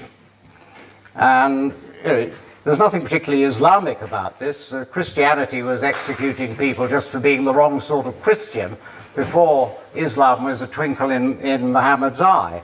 And they continued to do so until 1826, which was when the Spanish Inquisition executed its last victim. Here, I want to quote you a couple of worried Christians talking about atheism in the 17th century. One of them was both French theologians. One of them said, "I am afraid that atheist writings will disclose thoughts to me that would throw me into a fear from which I would not be able to return." And his contemporary, André d'Abillon, said that for such skeptics there is no punishment violent enough for so dark a crime. Even in our own relatively tolerant country, when Parliament was open to people who were not members of the Church of England, guess who came last? First of all, they let the Catholics in, about 1829. They let the Jews in about 1850. They let atheists in about 1880. So Christianity no longer has any power to liquidate people who question it, and almost everybody in Britain and most civilized countries is pleased about that. I'll explain what I mean by civilized in a moment. I'd be curious to see if he gets into the actual text itself and shows how Islam is like inherently violent toward those who are non-believers. I know people make those claims a lot. I again, like I say this a lot, Islam is definitely a faith that I want to look into a little bit more and better understand the Quran. I was reading it with a couple Muslim friends of mine a couple of years ago, but it's been a while since I've really looked at it. And all those controversial, quotes that people bring up all the time, I'm just curious. I'm like, what's the context of that? What is a real like objection that people bring up to this? Because I'm sure there's real objections here. So, but he seems to be more focused on the history of it from a sociological standpoint. So, rather than an ideological one. So we'll see what else. We'll see if he connects it to the ideology itself or sticks Islam with the has not lost that power. Not only that, but many people in Islamic countries, and in some Islamic countries, most of the people are very pleased that it has the power to do very nasty things to atheists. The Islamic countries were the only ones who refused to sign the part of the Universal Declaration of Human Rights in 1948 that said that deals with freedom of religious belief, including the freedom to change your religion or not to have one. And that's why I think that such countries are, in one very important sense, not totally, not altogether civilized. Last year, I was asked by a professor of English at the university in one of the more liberal Arab countries if I would write an article for his small Arab language departmental journal on Sigmund Freud's use of language. It will be published soon. I'm very proud of it. It'll be my first work to be published in Arabic. But it has one very important omission. Soon after I started writing it, I thought I'd better check with him whether it was okay to mention that Freud was an atheist. He said, if you do that, they will immediately close down the journal and possibly my department as well. Now, Wow, that's you crazy. don't really persuade me that you get a better grip on reality when you spend your time trying to stop people from giving their views on various aspects of reality, and when you outlaw discussion about what reality might mean. And whatever we mean by reality, I suggest there are two broad types of reality. One is historical reality, which means an attempt to find out what really went on in the past. And the other sort of reality is current reality, things that we can examine, question now. So let's deal with the historical ones first. A few years ago, I was on holiday in Morocco, and we hired a driver to take us around, and it was quite a long drive. He'd been to university in Britain. His English was excellent, and naturally enough, the discussion turned to Islam, and he was very keen to tell us his thoughts. And I learned from him that it is completely wrong that Jesus was the Son of God and that he died on the cross. Now, these are the fundamental tenets of Christianity. They don't get any more fundamental than that. Mm-hmm. And he said that probably, and there's a certain amount of debate about this among Islamic scholars, that it may have been actually Judas, suitably disguised, who died on the cross. Now, Yeah, that's a pretty interesting one. I remember having a discussion with a friend on that.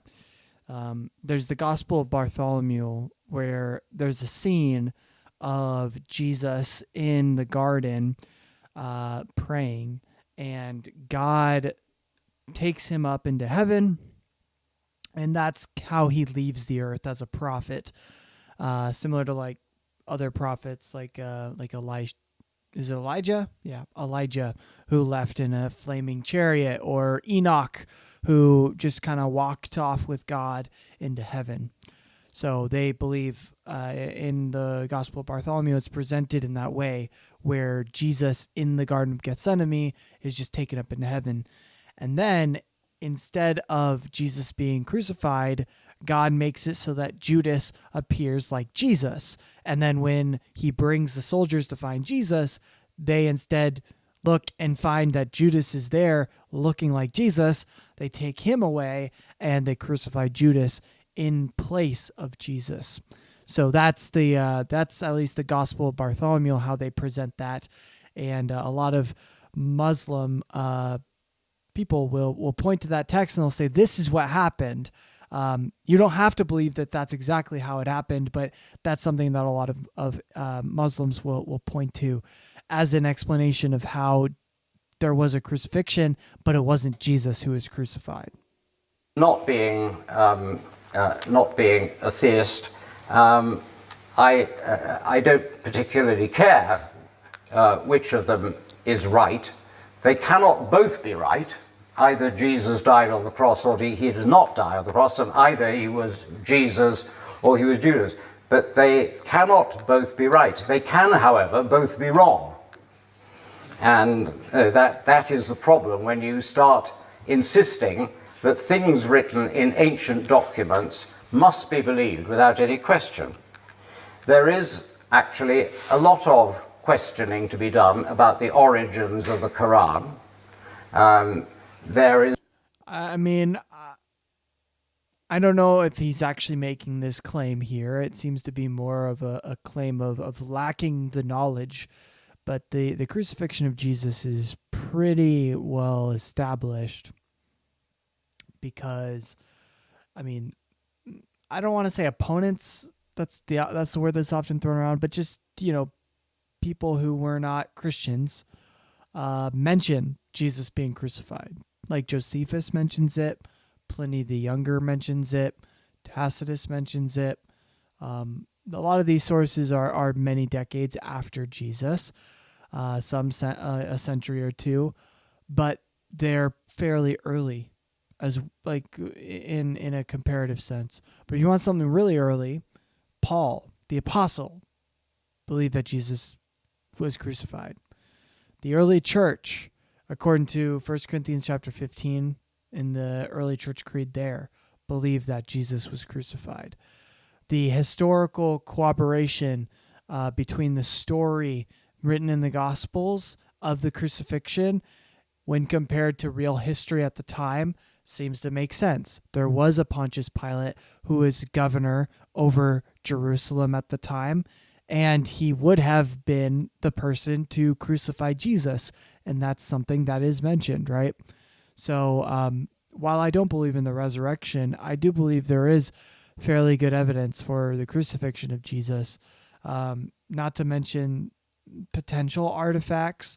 I don't think that the Shroud of Turin is legit, but there are a lot of people that think that it is legit, and it's not absolutely ridiculous to believe in the Shroud of Turin.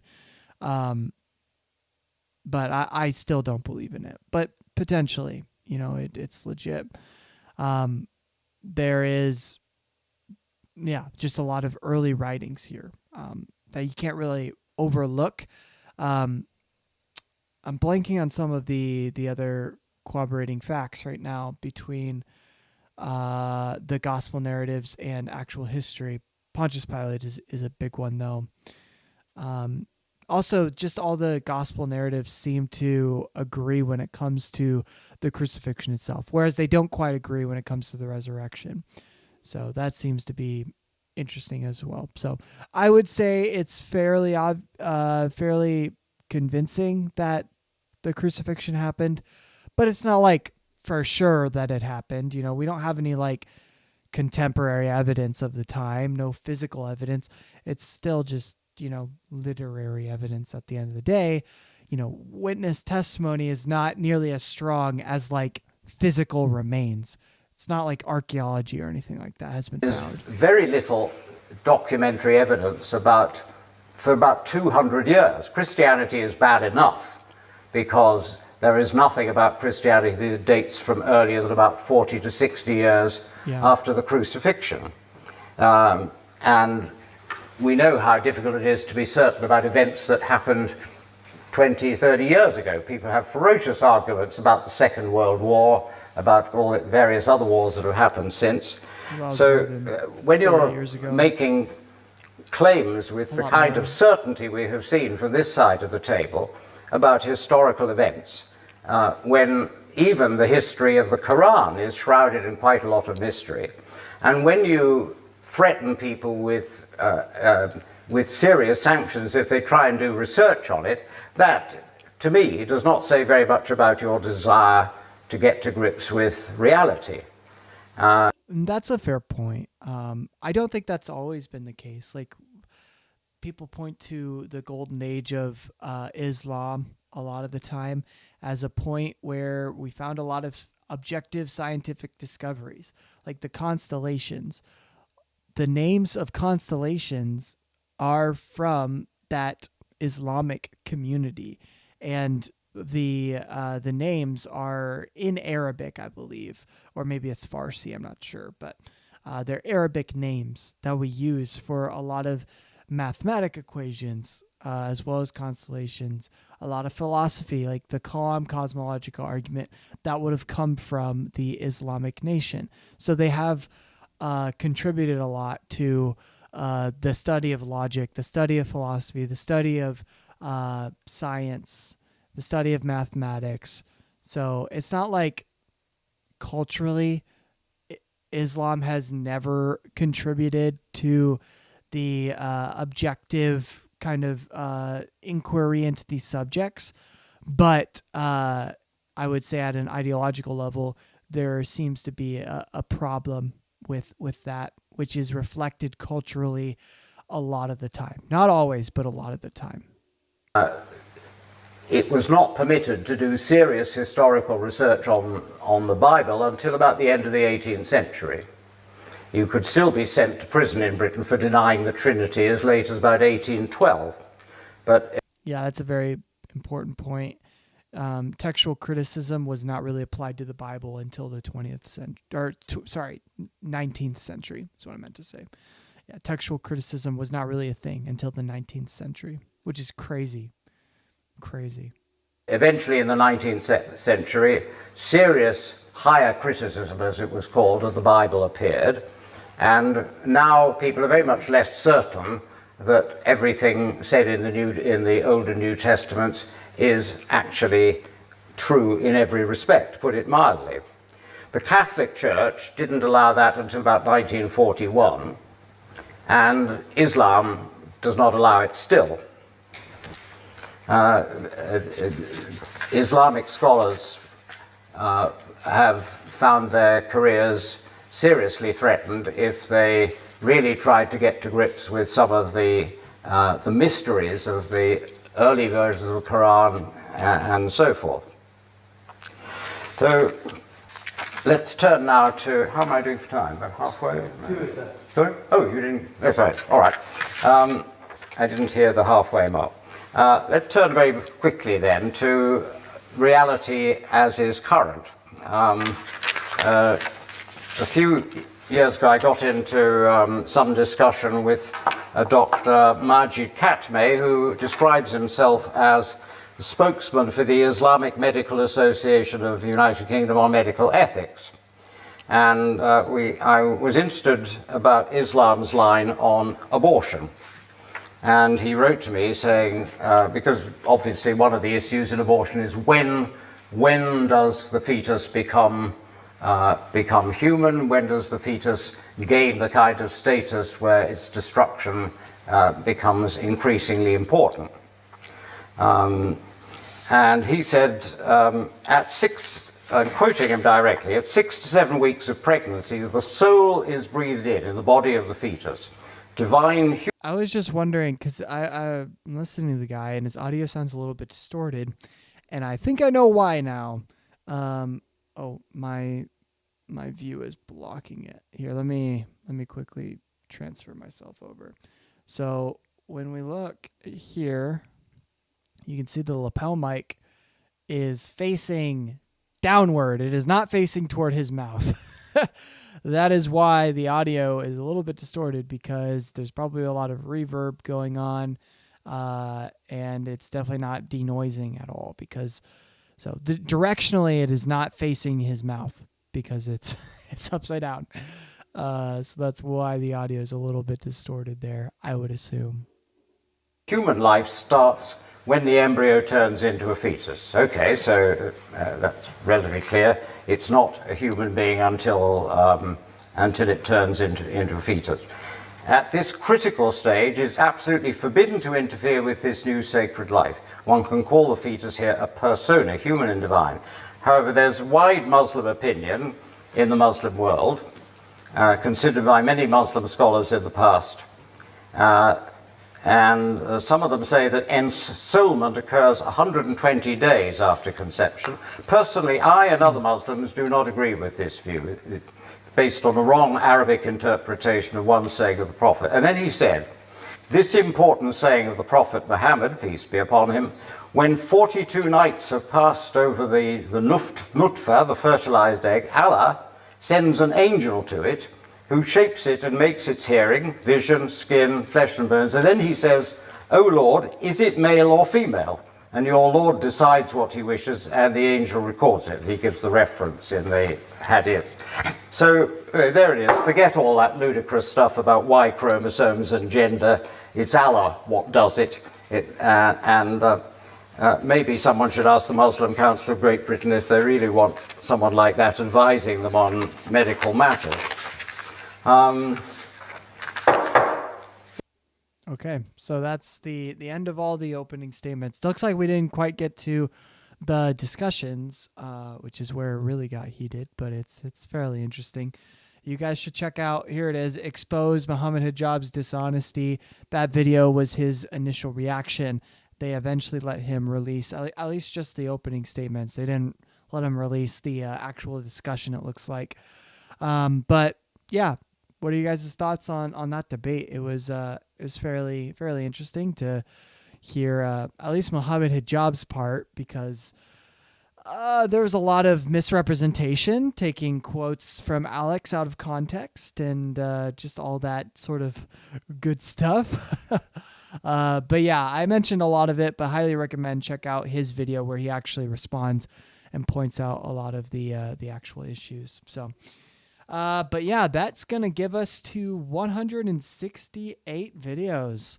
Way to go, guys. And together we have listened to 37 of his videos. So we're on our way. We are on our way. Let's leave our little comment here. And then we can probably do, I think we have time for one more video. We'll keep it to a shorter one. But if there is anything that stood out to you from that video, let me know, and I will include it in the comment. Also, for the bingo card, let me check out the bingo card here. Haven't updated or looked at that in a moment, so let me check that out. So from the conversation, definitely mentioned Oxford. So. If you are wanting to follow along, in the description down below, there's a link that says Let's Play Bingo. Just click that link and you'll be able to play bingo along with us. And if you get a bingo, even if you're watching this afterward, just let me know in the comments below and I'll shout out your name in the next video. So let's see. Barterman, no. Ego, no. Gospel Thomas, no. Gospel Judas. We talked about Gospel Bartholomew, but not Judas. Psychedelics, veganism, non-resistant, Jesus didn't claim to be God. No, I don't think that was mentioned. Actually, wait, it was mentioned by the last speaker. It was mentioned, not by Alex though, but from an Islamic perspective, that Jesus didn't claim to be God. Interesting. Wow, we got two more. So if ground news is mentioned, or if non-resistant non-believer is mentioned in the next video, if both are mentioned, we got a bingo. We got a bingo on our hands. Let's go. Yeah, I think that's all of them. So perfect.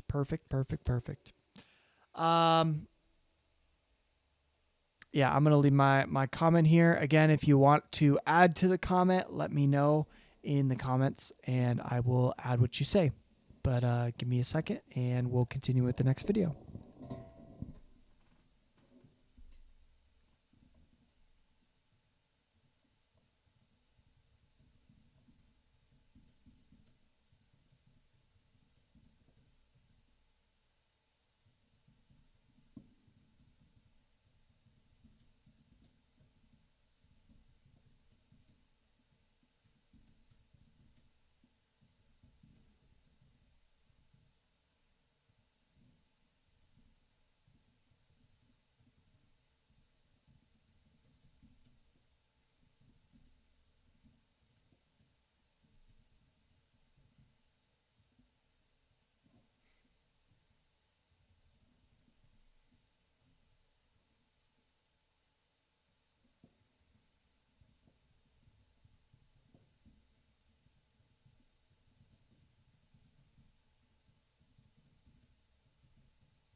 Alrighty.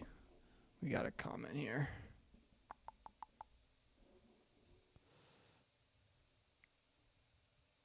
Said, is the thumbnail clickbait, lol? I mean, depends on your definition of clickbait. Oh, that's what you meant. Sorry. I totally forgot that's how I said it. It's sarcasm. The thumbnail is supposed to be sarcasm because a lot of Muslims were taking this debate and were basically saying that Muhammad Hijab owned Alex. So I was put it that way. Ironically, it was supposed to be sarcasm. So sorry, I totally forgot that's what I set the thumbnail to. It's honestly crazy to me that that's how they framed it, because Muhammad Hijab, if you saw the rest of the debate, just totally takes Alex out of context. He doesn't debate Alex. What he does is he takes previous quotes from Alex, a lot of them being out of context, being him quoting other people and not actually stating what he believes, and saying, this is what you believe, defend it. And Alex is just kind of like, that's not what I believe. That was a lot of the debate later on. So, yeah, crazy, absolutely crazy.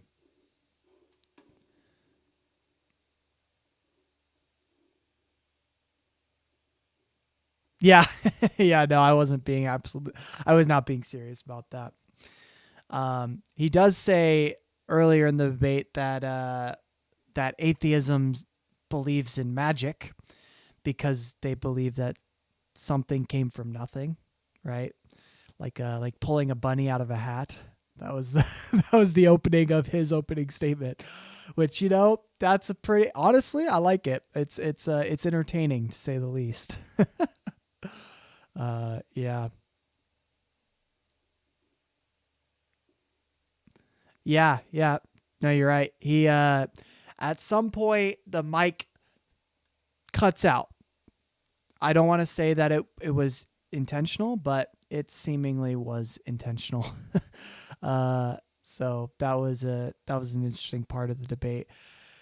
So, and then there's a part also where he misquotes the Quran. This is when they were actually having the discussion rather than just the opening statements. But Muhammad Hijab misquotes the Quran and then later re-records him quoting that part of the Quran as if it was part of the live debate. But you can clearly see it was stitched in.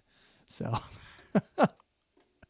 there's so much there that's just absolutely ridiculous. So many just problems with it, in my opinion.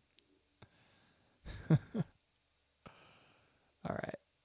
Copy this. Oh, copied image, not the text. There we go. Alrighty. Oh, actually, I'll add it later because I don't have it. Yeah, I don't have it quite yet.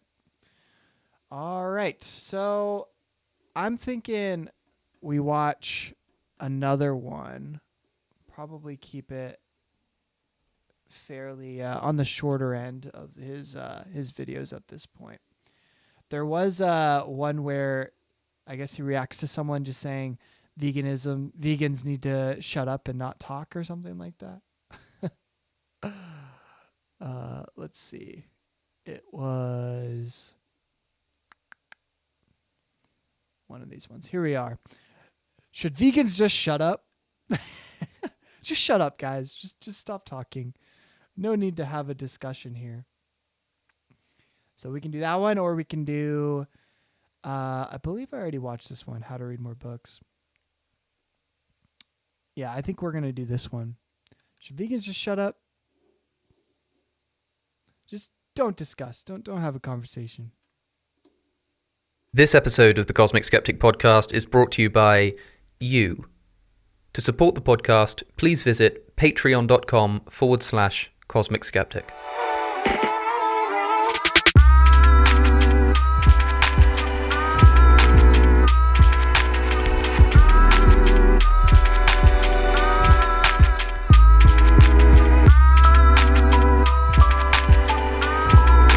Interesting that this one is, oh wait, this is an hour long?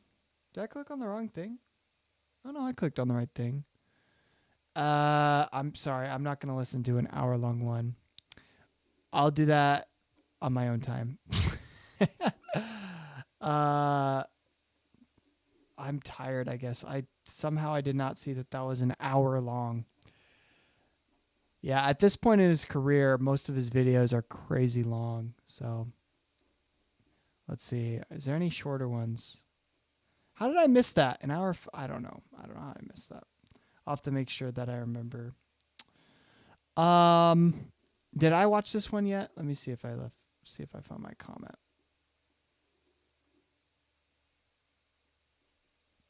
No, I have not watched it yet. All right, so this will be the next one. How to read more books. Here we go. My videos for a while now, you'll have probably noticed the slowly growing collection. Hi guys, it's Alex, and if you've been watching my videos for a while, I'm excited actually to listen to this because I am a very slow reader, so this will be good. I'll have to take notes. Now, you'll have probably noticed the slowly growing collection of books that sit behind me on my desk, and heard me recommending books all the time as well. And this might have given you the wrong impression of me. Quite often people will refer to me as someone who must love reading, and this comes from you guys online, but also from my family and friends that I know personally. I can't blame you guys, I am always reading and recommending books, but I'll let you in on a little secret.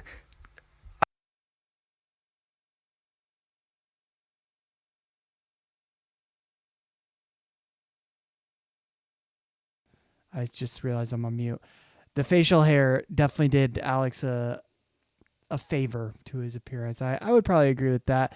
I think the funny discussion that people often bring up is the idea that Alex with a mustache versus Alex with like stubble and like a beard is the difference between Alex thinking that Christianity is plausible and Alex thinking that Christianity is absolutely ridiculous and everyone should be an atheist. Like the bearded version of Alex is him hating Christianity, whereas the mustache version of Alex likes Christianity. He's the nice guy. Oh, it's a funny comparison. I'm actually thinking about I'm thinking about putting out some merch here, one with a mustache and one with a beard, and a QR code where you say, is Alex becoming a Christian? Yes or no? Because that was a big thing. A lot of people were saying that he's becoming a Christian, taking him out of context in that. So I thought that'd be a funny piece of merch. I kind of hate reading. Now that might sound surprising. I am always reading after all, and I'm always recommending books, but let me tell you how this works. I don't like reading, but I do like having read. I really like having read, in fact. Reading is clearly the best way to learn new information, but the prospect of actually doing the work in order to achieve this benefit is often a tiresome and daunting one. I don't read much for pleasure. I read often dry, informational, non-fiction books in order to support my learning and bolster my philosophical thought.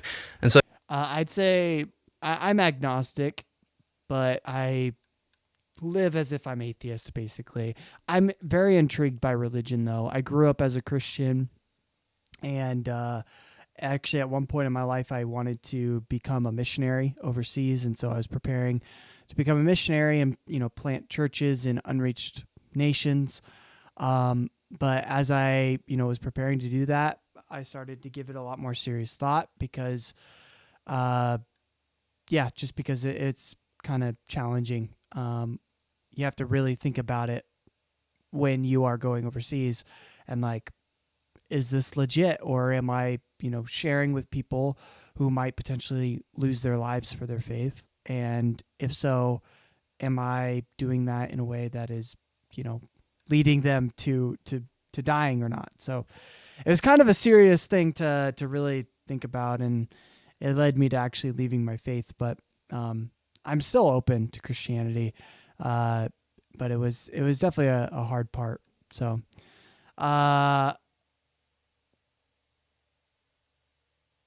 Yeah. No, I think it's important to definitely not take people out of context. So, you are agnostic. Oh, okay, that's cool.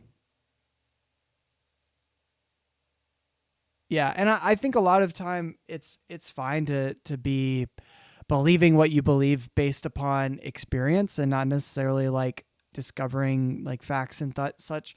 For me, it was having to really look at it from an objective standpoint and be like, do I really think that this is absolutely true? And am I willing to risk the consequences of that?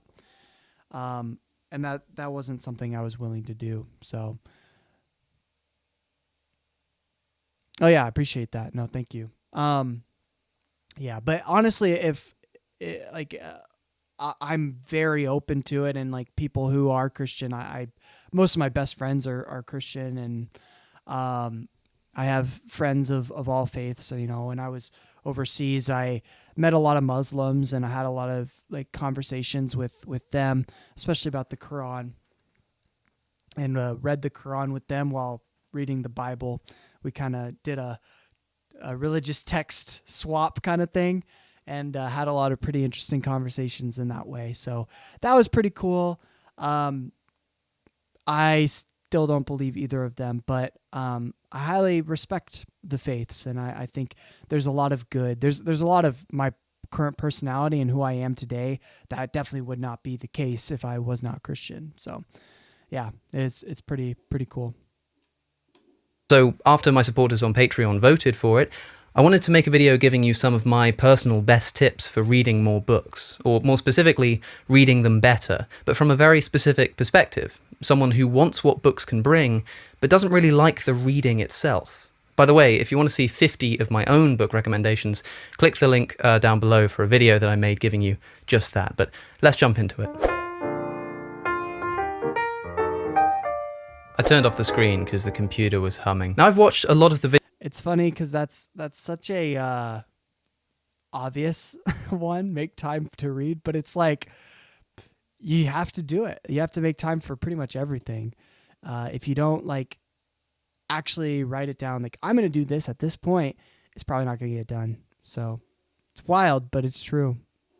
Good suggestion. Videos that already exist on YouTube about how to read more, and probably because I'm coming from a different angle, I disagree with a great many things that they have to say. An example, one of the first tips that people always give is this: make sure that you have a book on you wherever you go, so that if you get a spare 5 minutes, like waiting for the bus or just before a class or something, you can use that spare time to read something. Yeah, no, don't do that. If you're reading anything other than some kind of simple collection of facts, little tidbits of information or something, this is a bad idea. Okay, in fiction, especially if you're like reading something philosophical, like that's like really deep and things of that sort, because you're gonna like totally lose your train of thought. You have to come back to it. Other books, like historical books, like right now I've been reading God's Propaganda by Kip Davis, and that book has so much just like history and contextualizing of the Hebrew Bible that's like, if you were to just kind of read it in bits and pieces instead of like reading a full chapter, processing, and then taking notes, you're not going to get very much out of it. It's a very heavy book with a lot of history and context that you probably don't realize, but it's a really solid book. But yeah, definitely something where you want to take notes and really make sure you're paying attention while you read it. Originally was looking into Islam, but became pretty unconvinced. Then I saw the evidence of Jesus rising and became convinced after going to a Orthodox church with the personal experience. Yeah, and I think it's always going to be a bit of both, because the way I think about it is like a puzzle piece, right? The worldview that you live by and that you believe in is kind of like a puzzle piece. Your life is a series of puzzle pieces of experiences. And if a worldview can match the puzzle piece that you have and maybe fill in some of the pieces that are missing, then that's a good worldview for you, because it matches the subjective experience that you have in your life. But if there's puzzle pieces from your personal experience that don't quite add up to what the worldview is saying, then that's probably not a worldview that you should adopt, because the actual experience, in a sense, what you actually experience is all you really know.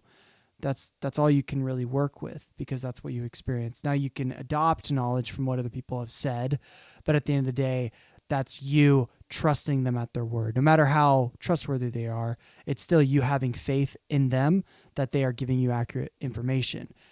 But your experience is your experience. And so that has to be considered, despite the fact that it's still subjective. Like, you might say that it's objective. I would say that is still subjective, because things like sensory input, while it is the basis of how we collect and determine what is objective, that is still a subjective thing, because the way that our eyesight interprets light and the way that our sensory data feels things, right? Those are all going to be interpreted through a brain that has been molded from the experience. The way that we view things is not going to be the same as the way that a bat views things or an ant. They all view things based upon the external world and receiving that input, but the perception itself is still going to be subjective to the being itself. Like, our eyes are not built the same as like an ant or something like that, but they're both on the same level playing field. So, sorry, that was a bit of a tangent, but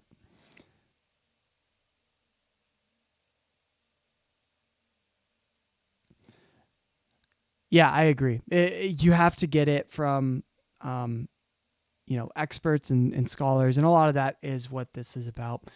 My channel is called Truth and Tradition because I think you have to have both. Like, there's traditions and culture and things that you've adopted.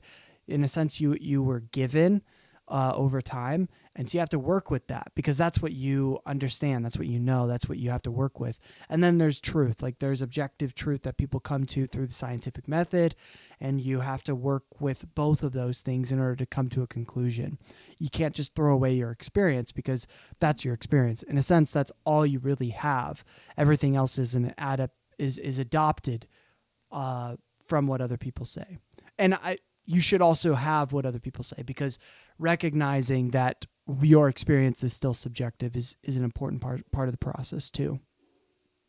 Or reading a narrative, the author will have carefully strung together a variety of stories and settings and characters to produce an overall experience that gets absorbed by the reader when they're pulled together. And in non-fiction, surprise, you're often reading something of a narrative too.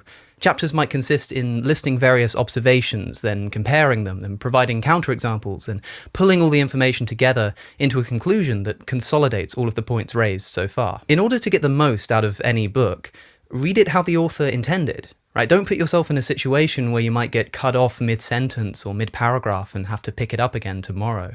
The information won't have consolidated properly. You might only remember half the picture, and not to mention the fact that you'll be unfocused, since you'll be constantly distracted by keeping one eye out for the bus to arrive or whatever it is that you're doing. Yeah, I mean, this kind of gets to the idea that we are just terrible at multitasking. Like, as human beings, we're just absolutely terrible at multitasking. So, no, it's an important way to do that, for sure. Properly, that is to say. This might sound like more of an investment than just whipping out your Kindle when you have a spare moment, but remember, I'm the type of person that reads not because it's enjoyable or convenient, but because it's effective. If you just want to literally read more words, then yeah, fine, read here and there wherever you can. But if you want my... Oh, so you said that you found my channel through Xena. Yeah, I think a lot of people did. That one, and my interview with Kip Davis as well. So, but yeah, she was definitely really cool to have on, and I would agree. Her part of the debate against Jordan Peterson was really solid. So it was good stuff, that's for sure. Own advice, this simply isn't worth doing most of the time. With one caveat, I'll tell you that in a minute. Imagine, by analogy, that you want to be a filmmaker, and you decide that you need to watch more films to learn about it, right? So the way you do this is by taking your phone with you everywhere, and anytime you have a spare moment, you watch 5 minutes of Scorsese or just a few minutes of Hitchcock, whilst, of course, keeping an eye out for the bus at the same time.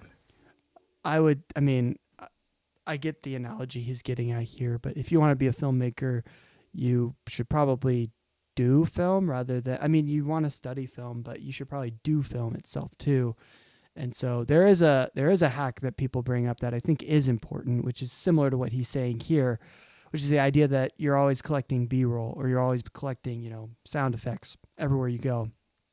and it's useful to use that. You can even like there's AI software where the live photos that you take, you can extend those live photos into longer B-roll. So like there's a lot of really cool stuff that you can do here now. So the importance of like being a filmmaker and like collecting B-roll in that way of like everywhere you go, like piecing it together. I think that's very important. So, but that was a little off topic, but I agree with his sentiment about watching films or reading books. Clearly, this would be a ridiculous way to increase your watch time for films. You'd be better off, of course, if you wanted to understand filmmaking, watching one film in its entirety per week, say, than watching 3 films, but in this weird, spaced out and erratic manner. Most books benefit from proper absorption and dedicated focus, just like films do. Sure, you can watch a film bit by bit on public transport or whatever, but there's a reason people still choose to go to the movie theatre instead. So here's the first tip. That's the other thing. There's focus learning and then there's diffuse learning too. So like if you are focused while learning, then it will allow your brain to subconsciously go over the information diffusely while you're not focusing on it. But if you're not focused at all, then the diffuse learning that occurs when, your brain is just subconsciously going through the motions and the information, that can occur because you were not focused and your brain is in a sense collecting that information, that data, along with 5 other pieces of data. And so it's probably conjunting those things together. So that's another part of the process here. Give yourself time to read. It sounds simple, but you will get so much more out of a book, even if you only read the first half of it, but carefully and thoughtfully, than if you read the whole thing, but... So Meansuk says, you got to interview Alex O'Connor in person or FaceTime from contacting him. Yes, I have contacted him, and I have not gotten a response. That's actually why I'm doing this series. It's because I figured if I put together a video showing that I've watched every single one of his videos, might give him incentive to come on the podcast. So, yeah, that's why I'm doing this series. So, but yeah, I've contacted him. I've sent him a few messages here and there, and he's a busy guy. I'm a smaller YouTube channel, so I'm not always going to get responses from people. But yeah, hopefully this series will allow for that to happen. It's also cool because he's said things that make it seem like he's probably heard about this channel too. I mentioned it earlier in this live stream, but he's mentioned that he knows about Alex O'Connor Bingo. Like he mentioned the idea of Alex O'Connor Bingo, which I don't know means if he's seen this or not, but I think it's just ironic that he brought that up. And then I gave him the suggestion to blink twice at the camera in his podcast, and I'll show it again. But in the podcast, he did this. Merry Christmas. Or is it? Dun dun dun. And I don't just... So I don't know exactly what that means, but it might mean that he's familiar. Because I sent that YouTube short where I asked him to blink twice at the camera to his email as well as posting it publicly. So we'll see. Only in small chunks and across an entire month or something, and only mostly when you're only half focused. Now, there is a potential problem with this tip. You might think that in your own life, since everyone's life is different, of course, these small bits of free time are your only chance to read, and that you can't make any more time for reading. There are a few things to say on this. First, go right now and take a look at your screen time. Okay, on your phone or computer, go and look at the log for how many hours you spend on Instagram, YouTube, Facebook, etc. Now, don't get me wrong, I use these That's that's convicting right there. platforms all the time too. But tell me that you can't just shave 1 hour off the time you spend using them. Just 1 hour, even across an entire week. Look, 1 hour of quality reading per week is better than 10 minutes of reading each day in this dispersed and erratic style, even though 10 minutes per day makes for literally more reading time, right? Reading more shouldn't strictly be the goal in the first place. Reading more effectively is the goal. One book that you can remember and learn from is incalculably superior to 100 books that you read and forget. And even if you can only That's really encouraging because I can maybe read like 5 or 6 books in a year.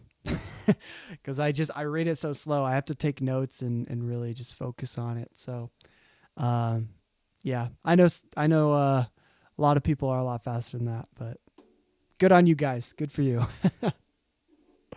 muster that 1 hour per week or month or whatever, you're still miles ahead of someone who just isn't reading at all.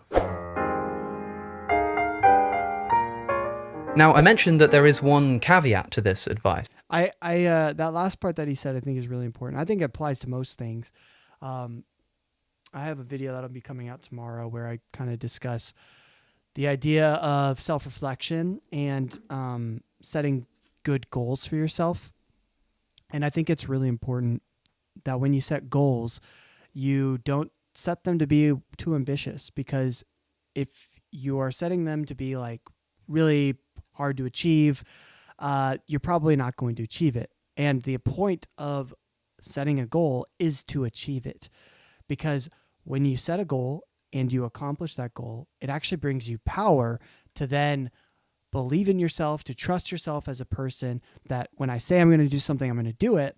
And then you can use that to set even bigger goals, right? And to continue to grow and grow and grow from there. And so when you set a goal that's too big, not only are you then not going to achieve it, but you then are going to be discouraged, and that discouragement is going to cause you to not trust yourself, right? Integrity is very important, because in a sense, when you say you're going to do something and you don't do it, it takes power away from yourself. You now then can't trust yourself. And so how are you going to allow yourself to be trusted by other people? It's very important. So when it comes to setting goals, I say to set them in a way that is seemingly easy, right? Not actually easy. Goals that are actually easy are goals that are basically something you're already doing, right? So if you set a goal and you're like, I'm going to call up a friend once a week, and you're already doing that, well, that's an easy goal. That's not even a goal, really. That's just you doing something that you're already doing.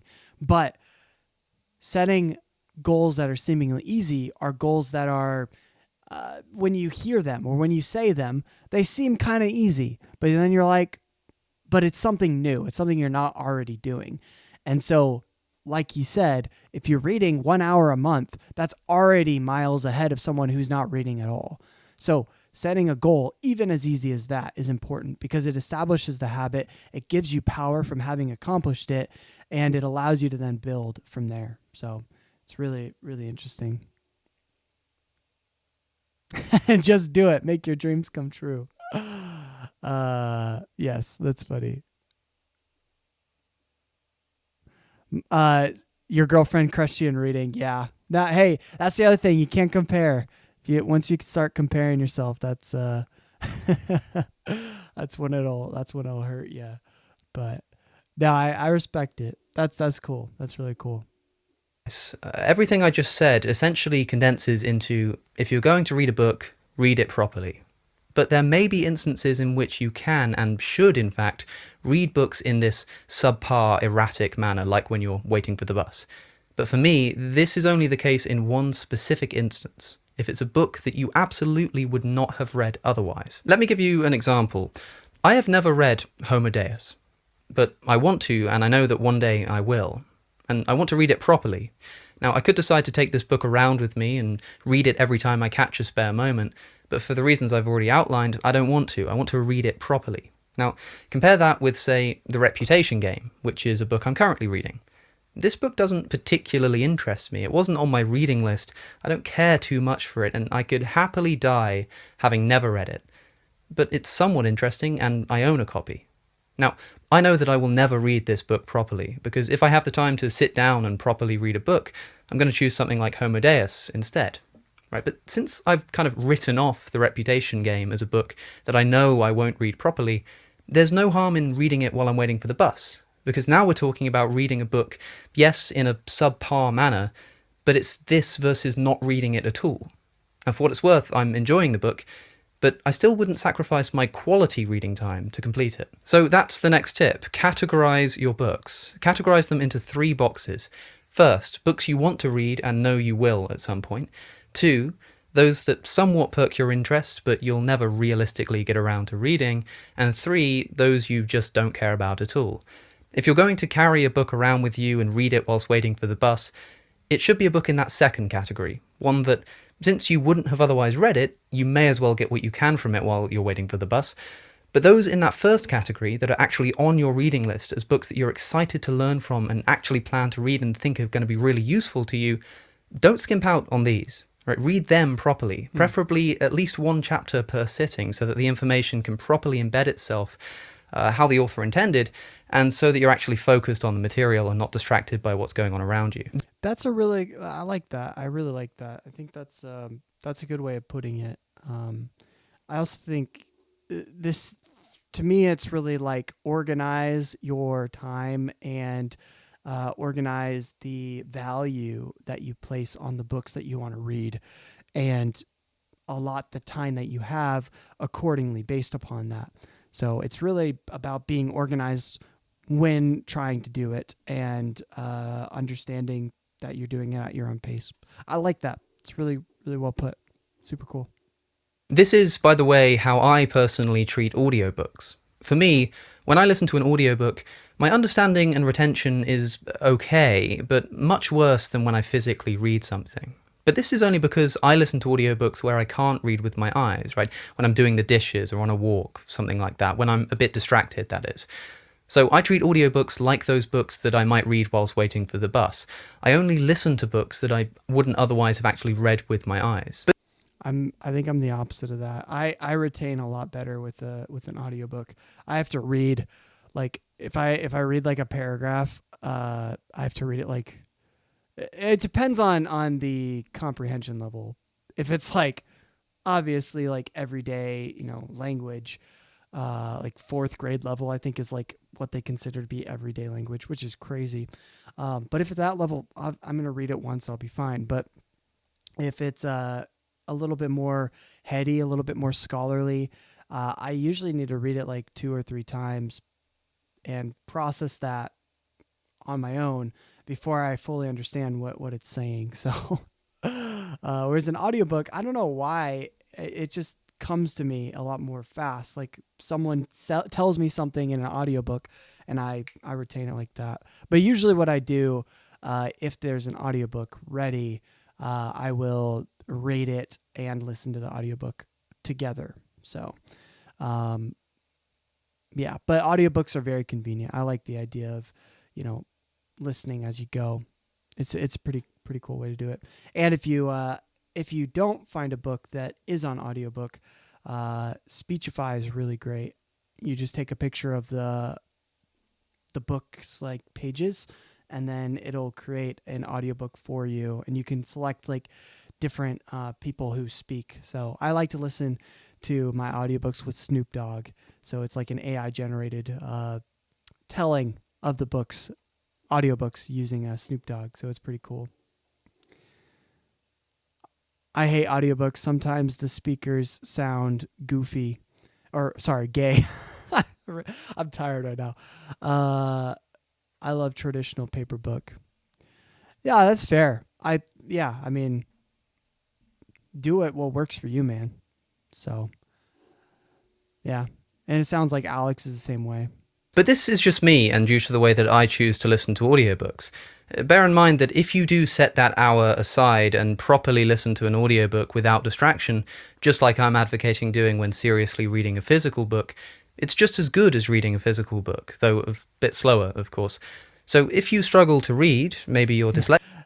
Yeah, no, it's faster for me. It's much faster to listen to an audiobook than read. Maybe you just prefer listening, then great, audiobooks are brilliant. But don't be tempted to distract yourself whilst you listen to them just because it's easier to do so with audiobooks. If you really want to get the most out of the book, the same tips that I'm giving about properly listening in one extended sitting and without distraction, these apply to audiobooks as well. In practice, this means that you might have more than one book on the go at any given time. One that you read in that hour that you saved for yourself, either by waking up an hour earlier and reading in bed, or staying up a bit longer, or doing less scrolling on Instagram. Build yourself up that chunk of time and use it to read this first book. This is your Homo Deus, right? A book that is on your list of books that you actively want to read. Now, in the meantime, you might also have a different book on the go for those spare moments of your life, or maybe an audiobook like me. But this shouldn't come from your actual to-read list, since you won't get the most out of it if you listen to it in this manner, and you should be confident, if you are reading a book in this way, in my opinion, that you simply wouldn't otherwise take the time to actually sit down and properly indulge in that particular book. If you don't follow this advice of taking the time to properly read books, you run the following risk. Sure, you'll have read lots of impressive and important books and be able to signal to others that you've done so, but because you read these in a suboptimal manner, your actual comprehension and retention will be pretty poor. Now, when I think of well-read individuals, I immediately think of Christopher Hitchens, who was famous for how much he read, and how easily he could quote all of the great historical works. But listen to what he said in his very last interview just before his death, conducted by Richard Dawkins for The New Statesman. So Richard Dawkins says, "I've been reading some of your recent collections of essays. I'm astounded by your sheer erudition. You seem to have read absolutely everything. I can't think of anybody since Aldous Huxley who's so well read." And Christopher Hitchens responds, "It may strike some people as being broad, but it's possibly at the cost of being a bit shallow. I became a journalist because one didn't have to specialise. I was encouraged in my training to read widely, to flit and sip, as Bertie puts it. And I think I've got good memory retention. I retain what's interesting to me, but I don't have a lot of strategic depth. Of course, Hitchens found great use in being able to quote widely and reference numerous works, but here, just before his death, he appears to be expressing regret that this came at the cost of a full and proper understanding of the things that he read, because his reading lacked depth. Now, ask yourself, are you reading books to show off to others with quotes and apparent erudition? Or are you reading because you actually want to learn more about the world and to learn deeply? Choose wisely. That's interesting. I don't think either one's necessarily wrong. And I think the presentation that reading broadly is a way to impress people, maybe that was what Hitchens was about.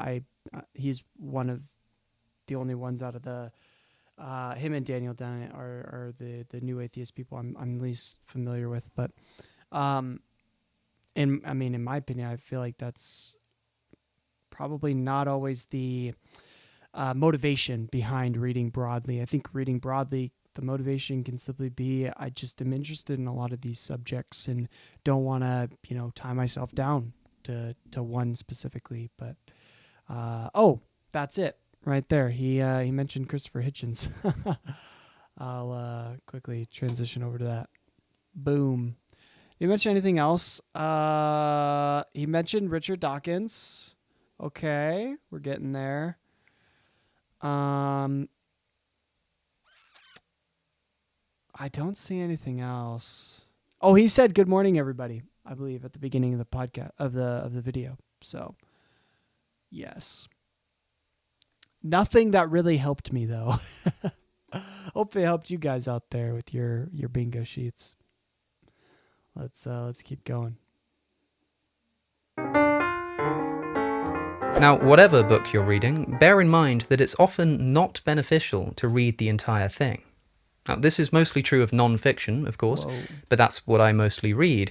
Before you read a book, ask yourself why you're reading it. If you just think that it looks interesting or something, then sure, read the whole thing, but maybe skip a chapter if that particular chapter isn't doing anything for you. That's not cheating, it's strategic information consumption. And yes, you're allowed to say that you read the book even if you only read most of it. To put it another way, you know that book... Wow, what a poser. He only reads books in part. That's crazy. Book that you started reading last year that's been sat on your shelf ever since because you're definitely going to get around to finishing it at some point? Yeah, you're not fooling anyone. Take the damn bookmark out, for goodness sake. Okay, allowing yourself to get rid of the commitment that you make to that particular book, you allow yourself to become excited by another. No, I like this actually. I was making fun of him earlier, but that's pretty cool. That's an interesting way to think about it. Other book, right? And be more likely to actually get on with doing some do reading. Where you just now, if you do eventually go back to that first book, skip then great. Here and there. But don't keep it right at the front of your desk with a bookmark in it because it's the one that you're reading at the moment and you'll get around to it eventually and you don't want to start another one until you finish this one. Yeah, look, you're either reading it or you're not. And there's no problem with shelving it for good, even if you haven't finished it. I mean, do you watch the entirety of every YouTube video that you watch? Probably not. I watch the entirety of every one of your YouTube videos. I can tell you that. That's for sure. But that's because I'm doing a series on it. But no, that's fair. That's fair. I don't watch I certainly the entirety don't. of every video. And I can tell through my channel analytics that most of you don't watch all of my Called out. videos in their entirety either. Thanks for that, by the way. But I hope that even if you don't... It's actually crazy. When you go to channel analytics, most people only watch like the first 3 seconds. And that's if even the case. It's actually wild. Like here, let me pull up mine. We're gonna see what are the analytics for the channel.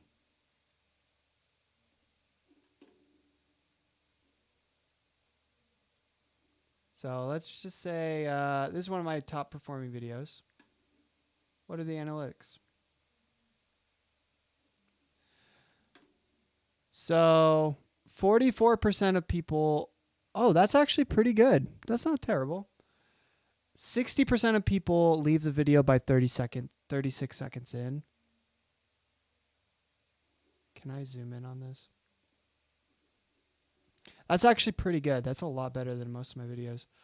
94% stay for 0 seconds, which means basically as you're scrolling and it like auto plays, they let it autoplay for like half a second and then they kept scrolling. That's what that means. 60% at 36 seconds, 44.4% at a minute 12, 3 minutes, 35% are still there. Okay, that's not terrible. That's pretty good. What's another one? Let's see. What about this one?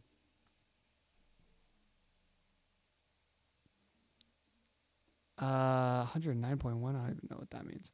Okay, at 56 seconds, only 25% of people who have watched this video are still watching at that point. 56 seconds in. That's insane.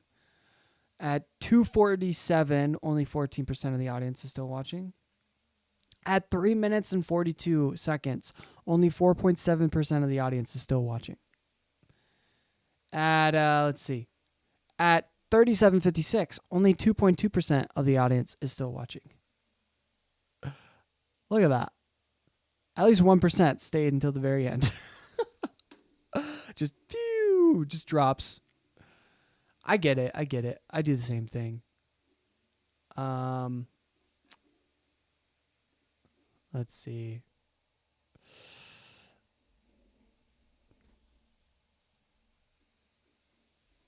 What about this one? Okay, actually this one's really good too. So let's see. At 0 seconds in, only 85% of the only 85% are still watching. At 2 minutes and 38 seconds in, 29% are still watching. And at the very end, only 10% are still watching. So that's pretty good. Not too bad. Not too shabby at all, mate. Oh, frick. Okay. Let's get back to the video. Sorry about that, guys. So as you can see, people don't stay along for the entire thing. In fact, most leave within the first 30 seconds, if not less than that. Oh, wait, no, wrong one. Wrong one. Dang it. Oh, that's annoying. See, this is why you guys leave. Because of shit like this. I get it. Oh my god, that's fucking crazy. Okay. I should play some Jeopardy music while I'm waiting. Do. Here we are. Finish this video, you still got something useful from it, right? Just because you don't finish the video doesn't mean it wasn't worth watching. And just because you don't finish the book doesn't mean it wasn't worth reading. Well, I think if you leave a video before it even reaches the first second mark, maybe it wasn't worth watching. That's just my opinion. Dipping in and out of multiple books is kind of like having multiple tabs open online. It's fine and useful and productive, but don't keep them open forever. It's fine to admit that you just won't finish the job. Close the tab, take the bookmark out. You can always try again later in life. Wait, what did he say there? Otherwise, you get a bunch of these. Hold on, what is he referring to? Otherwise, you get a bunch of these. Oh, I see, a bookmark. That's what he's pointing at. Also, what's up with that arrow? Did he put a mask here? Interesting. I'm just curious. You can always try again later in life. It's the video editor in me. Now, things are a little bit different if you're reading for a particular... I just realized there's a... Now, things are a little bit different if you're reading for a particular purpose. In this case, you should specialize your reading. For example, say you wanted to learn more about evolution specifically to argue against creationism. Right? In that case, you really don't need to read the whole of The Origin of Species. Look at the contents and the index, and consider whether your time might be better spent reading 12 individual chapters from 12 different books, each chapter written by a different author from a different perspective, than reading one entire 12-chapter-long book by the same author. Okay? Maybe instead of reading 3 chapters from The Origin of Species, you can read just 1 chapter from that book, and 1 chapter from Jerry Coyne's Why Evolution is True, and 1 chapter from The Blind Watchmaker by Richard Dawkins. Same amount of reading, but potentially triple the insight.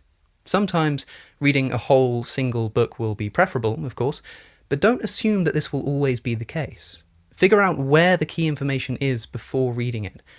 This is probably the main thing that I'm going to take away from this, because that, I think, is my problem. I feel like I have to finish a book, and so it takes me so long to read a book and finish it, and then I just get on to the next one, and I end up only reading like 4 books in a year. So that might be what I start doing, where I'm like, okay, let's look at the index, which is the chapter that I'm like, okay, I'm going to get something out of this, and then just kind of move on from there.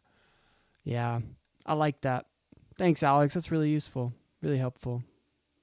Plan your studies so you don't waste time. Reading is not just about finding more time to read, but using that time efficiently. In many ways, you can consider it like studying for an exam. Okay, read and keep the information you need, dispense of that which you don't. If you happen to come across a chapter that wasn't part of your plan but looks interesting, then absolutely go ahead and read it. But don't read it just because it's the next chapter, if it's not actually going to be conducive to your educational goals. To give you a practical example, I'm currently studying philosophy at a university, and in term time, I get sent a reading list each week that I have to read and analyze and write an essay about, all before the week is over. It's a heavy workload, but it's manageable if your tutor is efficient in the readings. Okay, I am almost never set entire books to read. Instead, I'm given essays from journals, chapter numbers, sometimes even just page numbers. Right? For example, this book, Causing Death and Saving Lives, it has a lot of useful information in it about the philosophy of death and killing. But if I'm studying euthanasia, I can probably skip the chapter on killing in war.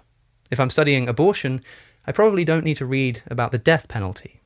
Wherever you can, pick and choose the key information, then read it. Don't read it, then decide what was useful. Of course, this only... And I'm sure, like, using AI chatbots and be like, hey, I want to study this topic. I have this book. Which chapters should I read from that book? And it'll probably tell you. That's cool. Applies when you actually know what you're studying in particular. If you're just exploring a topic, you obviously won't know what information you want until you come across it in the reading. So in that case, you might want to give yourself a bit more time. Now, some tutors at my university will set their students mountains of material to get through, like by setting this entire book along with a bunch of others instead of just particular chapters. And the students actually do it, right? They spend all day in the library reading everything that they're told to, but this often doesn't help them. Their peers might have only been set half the amount of reading, but end up with a better essay. Okay, you're simply not going to remember 10 books worth of dense material in a week. It's just not going to happen. Not only is it easier and more effective to choose particular chapters and specialize your reading, it might well be the only way you'll actually be able to retain what's in those chapters. Reading should be about how much you mentally learn, not how much you physically read. That's really deep. I like that. Reading should be about how much you mentally learn, not how much you physically read. That's good. I love it. Don't, however, take my allusion to formal education too literally. Here's a massive tip that I never really hear people give. Reread the books that you read for school and university. You might think that you already read a book, and so you're better off reading a new book instead of revisiting it again. But if you were forced to read that book as part of a school curriculum when you were younger, chances are you were being guided in your interpretations by a teacher, and maybe resentful at having to read it by force, which shapes your image of the book, and constantly being interrupted by classroom tasks and having to listen to some... I always think about that with the Great Gatsby. I read that during, I think it was my junior year of high school, actually. But yeah, I always think about that book because I remember my teacher would point to the colors of like the curtains and like the colors of the different fireworks at the parties at Gatsby's Manor, and would say, oh, this represents this. It's yellow here. That means it's like greed or something. And oh, here shows this color, and that's what this means. And I was kind of like, is that really what the author intended behind these colors? Or is that just kind of a general rule of thumb? I feel like authors don't generally, they have their own vision in mind. Why would they restrict themselves to this color means this color means that? I remember that's just what I was thinking. And maybe that's what the author actually intended. But I remember feeling kind of weird from that because I was like, bro, you're just kind of shoving this interpretation down my throat. I don't know if that's what the author intended. I don't even know if that's what I care about when reading this. This is an interesting story. I feel like I should explore it from the perspective that seems interesting to me rather than, scratching at things that don't really seem like they are super relevant to the plot. They could be. I just remember feeling that way at the time. So that's a pretty good tip. I like that. That's two. You know what? 2 things I'm going to remember so far from this video. First thing is that I don't have to read the full book. Second thing, reread books especially if they were sort of things that were forced. Reread them. It's good. Poor, nervous kid in the front row read a paragraph aloud, or just the school bell ringing indicating the end of the lesson. I promise you, if you go back to that same book now and read it on your own time, it'll be a whole different experience. Okay, now I know that many people who read regularly enjoy the experience, and probably do it for that very reason. But as I said at the beginning of this video, myself, mostly due to what I choose to read, I don't enjoy reading most of the time. But that's okay, right? If your goal isn't strictly leisure, and is instead to, say, challenge yourself and learn something new and difficult, don't expect to enjoy yourself. Think of it like exercise. Some people, bemusingly, actually enjoy going for a run. They don't do it because they want a good body or proper health. Yeah, it's a mental, that's me. I like going for runs. It's a mental health thing. Or something like It's that, amazing. but just because they enjoy the experience. Yeah. It clears their head, they like the views, whatever it is. Some people, on the other hand, It's great. absolutely hate running, but force themselves to do it anyway. Why? Well, because unlike the first group, they're running for an ulterior purpose, fitness, not just because they enjoy it. Now, when it comes to reading, I'm more in the latter camp. I force myself to do it for the sake of an ulterior purpose, that being knowledge in this case. I read for results, not for enjoyment. However, that's not to say that you shouldn't read for enjoyment, or that the two can't merge. Some people exercise for the sake of health, but also happen to enjoy the experience as well at the same time. It's the best of both worlds, if you like. With reading, some people only read because they enjoy it. Not for knowledge or a challenge, but simply to enjoy a story or indulge in a fantasy or something. And that's great. But if you're like me and reading for the same reasons that I do, that is, for education rather than just mere enjoyment, sometimes it's just gonna suck.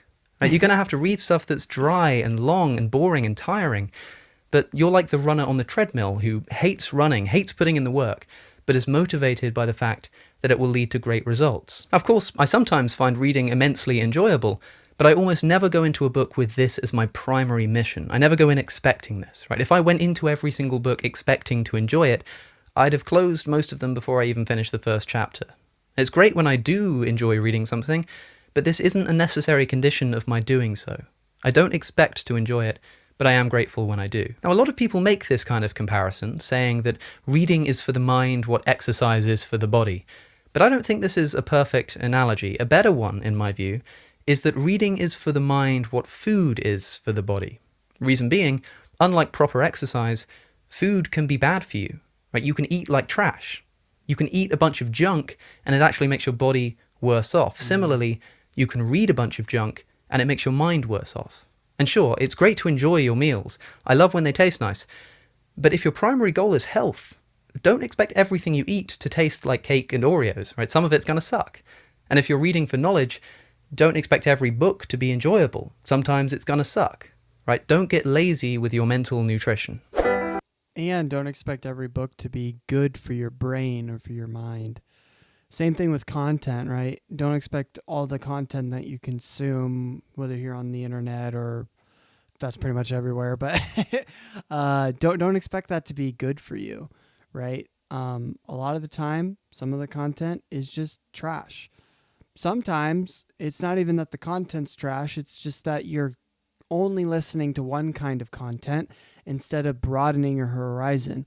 Like sticking with the food analogy, if you just ate vegetables and that's it, that's not a healthy diet, right? You need at least nuts, you need some protein in your diet, you need fruits, you need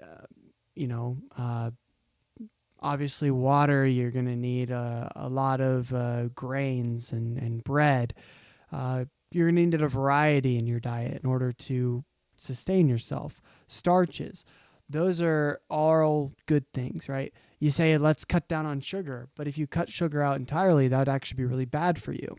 So in a similar way, when you read books or when you watch content online, it's good to diversify it so that you have a healthier mind and you're not only in one camp. You're going to be a lot more broad scoped in terms of things.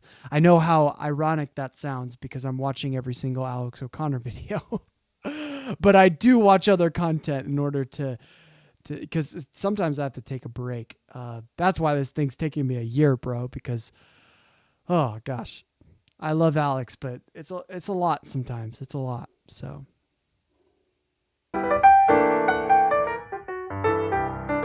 Now, finally, I've got one more tip, and perhaps the most important of them all. Read for yourself and no one else.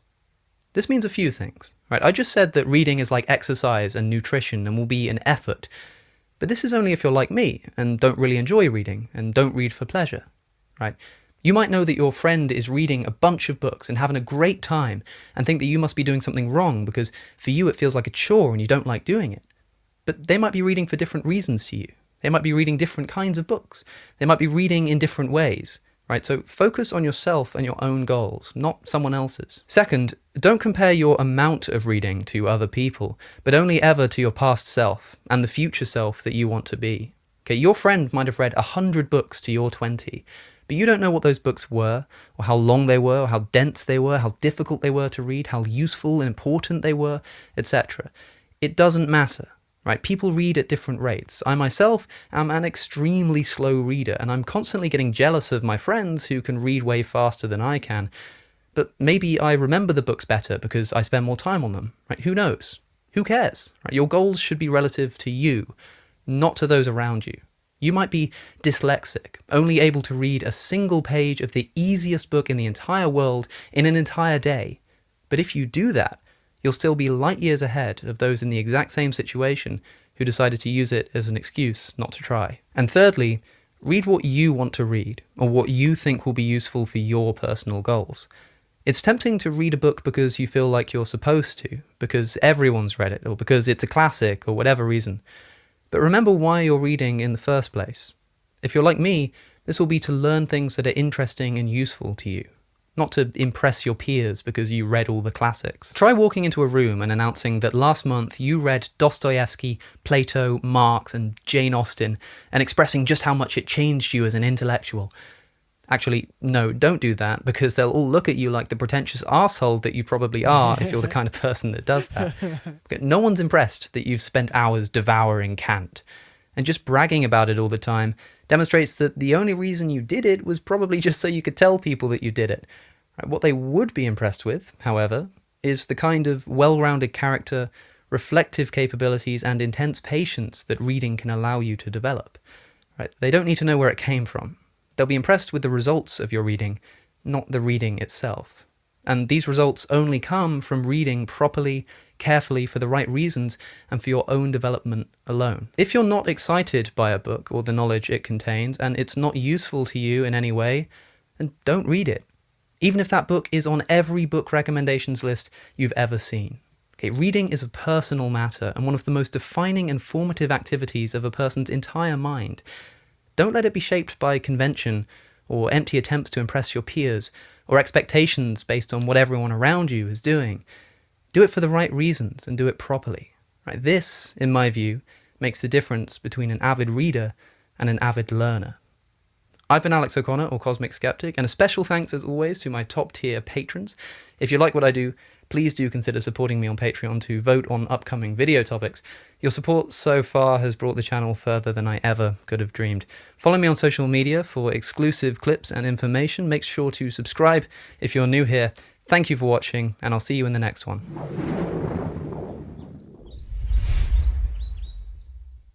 Yeah, that was good. I actually really enjoyed that video. I learned a lot. So cool, super cool. All right, let's copy this guy over, and we'll leave our last comment of the day. I already knocked it off, so we are almost at 170. So by the next time we meet, I'll be at 170 something, and then we'll hit 40 for next week. So make sure to come back 7:30 Central Standard Time, and we'll continue the series, watching every single Alex O'Connor video until August 20th. That's the end date. That's the goal, at least. All right.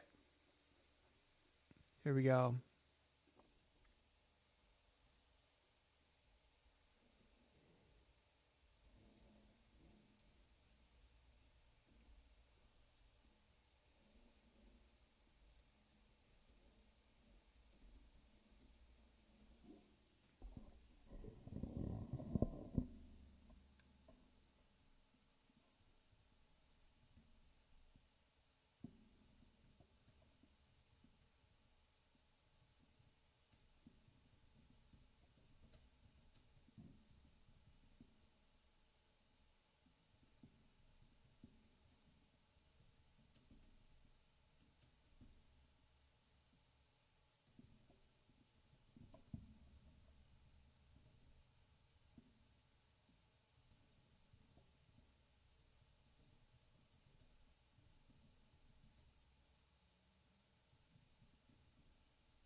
All right. I said, hey, Alex, this is Jackson for the Truth and Tradition podcast. I am on a mission to watch every one of your videos and leave a comment on each of them. Love this video. It was very encouraging. Since I'm a slow reader and struggle to get myself to do it due to that reason, it's out. Oh, wait. I did not. That didn't make sense. It was very encouraging.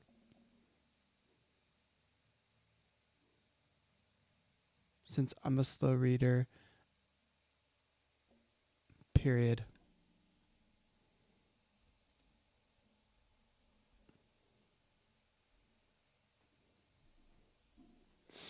Okay. Love this video. Is very encouraging since I'm a slow reader. I struggled to get myself to read.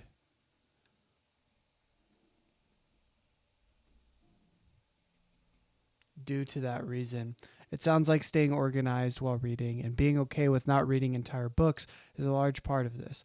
I think that's where I get tripped up. I hadn't considered just reading some chapters from a book and then moving on. Now that you say that, I feel dumb for not already doing that. Appreciate the tip. Boom. All right.